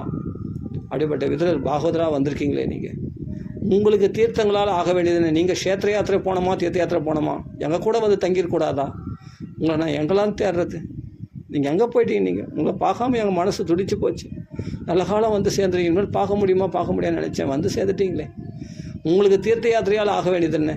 பகவானே உங்கள் வீட்டில் தான் சாப்பிட்டானமே தூது வந்தபோது, உங்கள் மடியில் படுத்தானமே பகவானுக்கு நீங்கள் பாத சேவை செய்தீங்களாமே, என்ன பாக்கியம். நீங்களே பாகவதர்கள், அப்போ நீங்கள் எதுக்காக தீர்த்த யாத்திரை போயிருக்கேன் போங்க, உங்களால் அந்த தீர்த்தங்கள்லாம் பவித்திரமாச்சு, அந்த க்ஷேத்திரங்கள்லாம் பவித்திரமாச்சு. பாகவதர்கள் எந்த இடத்துல போகிறாங்களோ அந்த இடம், ஏன்னா பாபிகள்லாம் வந்து தீர்த்தத்தில் வந்து தன் பாபத்தை கழுவிட்டு போயிடுறாங்க, அந்த பாப கலங்கத்தோடு அந்த தீர்த்தம் இருக்குது. அப்போ மகான்கள்லாம் போய் சேவிச்சதுனால தீர்த்த யாத்திரை பண்ணுறதுக்கு நோக்கம்னா அந்த பாபங்களை இவங்க எடுத்துக்கிறாங்களாம், அதை மறுபடியும் ஃப்ரெஷ் பண்ணி விட்டுறாங்களாம். அந்த தீர்த்தங்களை எல்லாம் கங்கை யமுனை சரஸ்வதி போன்ற தீர்த்தங்கள்லாம். அப்போ இவர்களுக்குள்ள பாபம் எங்கே போயிடும், பகவான் நாமா சொன்ன மாத்திரத்தில் இவங்களுக்கு பாபம்லாம் பறந்தே போயிடும். பவத்விதா பாகவத தீர்த்தபூதா ஸ்வயம் விபோ தீர்த்தி குருவந்தி தீர்த்தானே சுவாந்தஸ்தேன கதாபிரதாக. நீங்கள் போய் தீர்த்த யாத்திரை போனோமா, தீர்த்தங்கள்லாம் தீர்த்தமாகிறதுக்கு காரணம் நீங்கள் தானே. மகான்கள் போனால் அந்த புண்ணிய கஷேத்திரங்கள் தீர்த்தங்கள்லாம் பாவனமாயிடுமே, அவைகளை பரிசுத்தப்படுத்துவதற்காக அல்லவா நீங்கள் தீர்த்த யாத்திரைன்னு ஒரு வியாஜமாக போனீர்கள் அப்படின்னு விசாரிக்கிறார். அப்படின்னு அவரை கொண்டாடுறார் தர்மபுத்திரர். விதுரர் கொண்டாடி அவரை தெய்வத்துக்கு உபச்சரணம் பண்ணுற மாதிரி உபச்சரணம் பண்ணுறாங்களாம் விதுரரை. அதுக்கு பிறகு அங்கே கொஞ்ச நாள் தங்கினார். தங்கிட்டு என்ன பண்ணார், தன்னுடைய அண்ணா திருதராஷ்டிரம் இன்னும் தடவிண்டு உட்காந்து இருக்கான். அவன் உள்ளவன் கண்ணு தெரியல, அஜ்ஞானமும் குருடு அவனுக்கு, வெளிப்புறமான கண்ணும் குருடு அவனுக்கு. அப்படிப்பட்ட உள்பட்ட வெளிப்பட்டன்னு சொல்லுவாங்க. அப்படின்னா என்ன பட்டுன்னா கண்ணு தெரியாதுன்னு அர்த்தம். அனந்தராம் தீட்சிதர் சொல்லுவார் இந்த வார்த்தையை, அவன் உள்பட்ட வெளிப்பட்ட அப்படின்னு. யார் திருதராஷ்டிரன் அப்படின்னா உள்ளவன் ஞானமும் இல்லை, அறிவு கண்ணும் இல்லை, ஊனக்கண்ணும் இல்லை அப்படின்னு அர்த்தம். அப்படியேப்பட்ட அவன் தடவிண்டு உட்காந்துருக்கான். யாராவது சாப்பாடு போட்டால் உட்காந்து சாப்பிட்டுன்னு இருக்கலாம் அப்படின்னு இருக்கிறான். பிள்ளைங்கள்லாம் போயிட்டாங்களே, இனிமேல்ட்டு நம்ம ஆத்ம லாபத்தை தேடிக்க வேணாமா, பார்த்தி சாரதி கோயிலை போய் பார்க்க வேணாமா, பகவானை தேடி போனோம், இன்னும் வந்து ஏதாவது கிடைக்குமா, யாராவது சாப்பாடு போடுவாங்களா, அப்படியே சாப்பிட்டு அப்படியே காலத்தை தள்ளிடலாம். பிள்ளைங்க போயிட்டாங்க, என்ன பண்ண முடியும், அது கவலைப்பட்டிருந்தா. நம்மளுக்கு பசி, வேலைக்கு பசி எடுக்குது, தூக்கம் வருது, சாப்பிட்டு தானே ஆகணும் அப்படின்னு வாழ்ந்தா என்ன ஒரு ஜீவிதாசா. அப்படி உயிரை வச்சுன்னு இருக்கணுமா, இந்த மானங்கட்டு உயிரை வச்சிருக்கணுமா. பிள்ளைங்களாம் போயிட்டாங்க, நான் பேரம்பேத்திலாம் போயிட்டாங்க, எல்லாம் போயிட்டாங்க, ஆனால் தான் மட்டும் அப்படியே வாழணுன்னு இருக்கிறானே திருதராஷ்டிரன். அப்படி ஒரு வெக்கங்கட்ட சாப்பாடு சாப்பிடணுமா அப்படின்ட்டு விதுரர் வந்து சில வார்த்தைகள்லாம் சொல்கிறார். பீமன் சந்தோஷமாக போடுறான்னு நினைக்கிறேன் அவனுக்கு சாப்பாடை. அபவஞ்சித பிண்டம் ஆதத்து கிரகபாலவத்து. ஒரு நாய்க்கு எச்சக்காலை போடுற மாதிரி போடுறான்னா அண்ணா திருதராஷ்டிரம் பார்த்து திருதராஷ்டிரம் சொல்கிற, எச்சக்காலை நாய்க்கு போடுற மாதிரி சாப்பாடு போடுறான் அவனுக்கு. அதையும் நீயும் ஒரு செத்துட்டவங்களுக்கு பிண்டம் போடுற மாதிரி போடுறான், அதையும் நீ நாய் கிரகிக்கிற மாதிரி கிரகிக்கிறியே, வெக்கமா இல்லையா? நீ அந்த குழந்தைகளுக்கு தானே விஷம் வச்சு கொல்ல பார்த்த, நீ அந்த குழந்தைகளை அரக்க மாளிகை வச்சு எரிக்க பார்த்த, அந்த குழந்தைங்கள சூதாடி மொத்த சொத்தம் பறிச்சு அந்த குழந்தைகள் தானே நாடு கடத்தினேன், காட்டுக்கு துரத்தினேன், அந்த குழந்தை தானே ராஜ்யத்தை கொடுக்க மாட்டேன்னு சொல்லிட்டு சண்டை ஏற்பாடு பண்ணேன். இப்போ அவர்கள் கையால் போகிற சாப்பாடை சாப்பிட்ற வெக்கமா இல்லையா அப்படின்னு சொல்கிறார். தீரனாக இருக்கிறவன் யாருக்கும் கேட்கக்கூடாது, யாருக்கும் தெரியாமல் ஆத்மலாபத்தை தேடுறதுக்கு பகவானை நோக்கி போகணும். அதுதான் வயசான காலத்தில் செய்ய வேண்டிய ஒரே விஷயம். இன்னமும் வந்து யாருன்னா எதனா கொடுத்தாங்கன்னா அதை சாப்பிட்டுக்கணும் அப்படியே அடிமை வாழ்க்கை வாழ்ந்துக்கணுமா? எப்படியாவது இப்படியே கட்டையை சாச்சிடணும் வீட்டிலே இருந்துக்கணும், எந்த ஆத்மலாபத்தையும் தேடிக்க வேணாம். அதுக்கப்புறம் நான் அந்த ஜென்மத்தில் அந்த வீட்லேயே வந்து நாயா பூனையா ஏதாவது பிறக்க வேண்டியது தான், வேறு வழி. ஏதாவது கோயா அவன் என்ன வளர்க்குறாங்களோ அந்த ஜீவனாக பிறக்க வேண்டியது தான் சுற்றி. இப்படி ஒரு ஜென்மாவை வியர்த்தமாக்கி கூடாதுன்னா ஒரு தீரனாக இருக்கிறவன் ஒன்று தானாக புத்தி வரணும், இல்லை பிறகு உபதேசத்தினாலாவது வீட்டை விட்டு ஹிருதிம் கிருத்வா ஹரிம் கேஹாத்து பிரபுஜேத்ஸ நரோத்தமஹா, அவன் தான் மனுஷர்களும் உத்தமனா. ஹிருதயத்தில் ஹரியை தியானம் பண்ணி கொண்டு வந்து வீட்டை விட்டு வெளியே போய் பகவத் தியானம் தவம் பண்ணணும், பகவான் ஆத்மலாபத்தை தேடிக்கணும். அதுதான் புத்திசாலித்தனம் அப்படின்ட்டு விதரால் உபதேசிக்கப்பட்டு யஸ்வகாத்து பரதோவேக ஜாது நிர்வேத ஆத்மவான வைராக்கியம் அடைஞ்சு ஆத்மவானாக வீட்டை விட்டு வெளியே கிளம்பி ஆத்மலாபத்தை தேடிக்கணும்னா, இவர்கள் போனால் துரியோதனாதிகள் சோறு போட்டு அவங்க போயிட்டாங்க, அப்புறம் பாண்டவர்கள் போனாங்க, அப்புறம் இவங்க போனால் உடனே யாருன்னா வருவாங்கன்னு நினைக்கிறீங்க? அது வரைக்கும் உன் தேகம் இருக்குமா? என்றைக்குனாலும் ஒரு நாள் ஜாதசிய துருவ மிருத்தியோ, கட்டையை சாய்க்க வேண்டியது தானே. அதனால் வீட்டை விட்டு கிளம்பு நான் சொன்னேனே. அப்போது விதுரா என்னை கொத்தி காட்டாத, நீ என்ன சொல்கிறேன் நான் செய்கிறேன்னு. அப்போ தன் யோக சக்தியினால் விதுரர் காந்தாரியம் வந்து கண்ணை கட்டின்னு இருக்கா. காந்தாரியம் திருதராஷ்டிரன் தன் யோக சக்தியினால் இமயமலைக்கு அழிச்சின்னு போயிட்டாராம். இமயமலை வந்து ஆன்மீகவாதிகளுக்கு ரொம்ப சந்தோஷத்தை கொடுக்கக்கூடிய இடமா. அங்கே போய் சப்தகங்கா கட்டில் போய் தவம் பண்ணி மோட்சம் அடைந்துட்டார். யுதிஷ்டர் வந்து கேள்விப்பட்டு வருத்தப்பட்டார், நாரதர் வாக்கால் கேள்விப்பட்டு வருத்தப்பட்டார். அதுக்கு பிறகு வந்து அர்ஜுனன் 7 மாதம் ஆச்சு, போனவன் திரும்பி வரல. பரவாயில்ல, தன்னுடைய தந்தை தாயார்கள் ஆகிய யார் பெரியப்பா பெரியம்மா திருதராஷ்டிரனும் காந்தாரியும் மோட்சம் அடைந்துட்டாங்க, சந்தோஷப்பட்டார். அதற்கு பிறகு வந்து அர்ஜுனன் வந்து கிருஷ்ணனோடு போனவன் 7 மாதம் ஆகி திரும்பி வரல. அதற்கு பிறகு பீமங்களை பேசின்னு இருக்கும்போதே அர்ஜுனன் வந்தான்.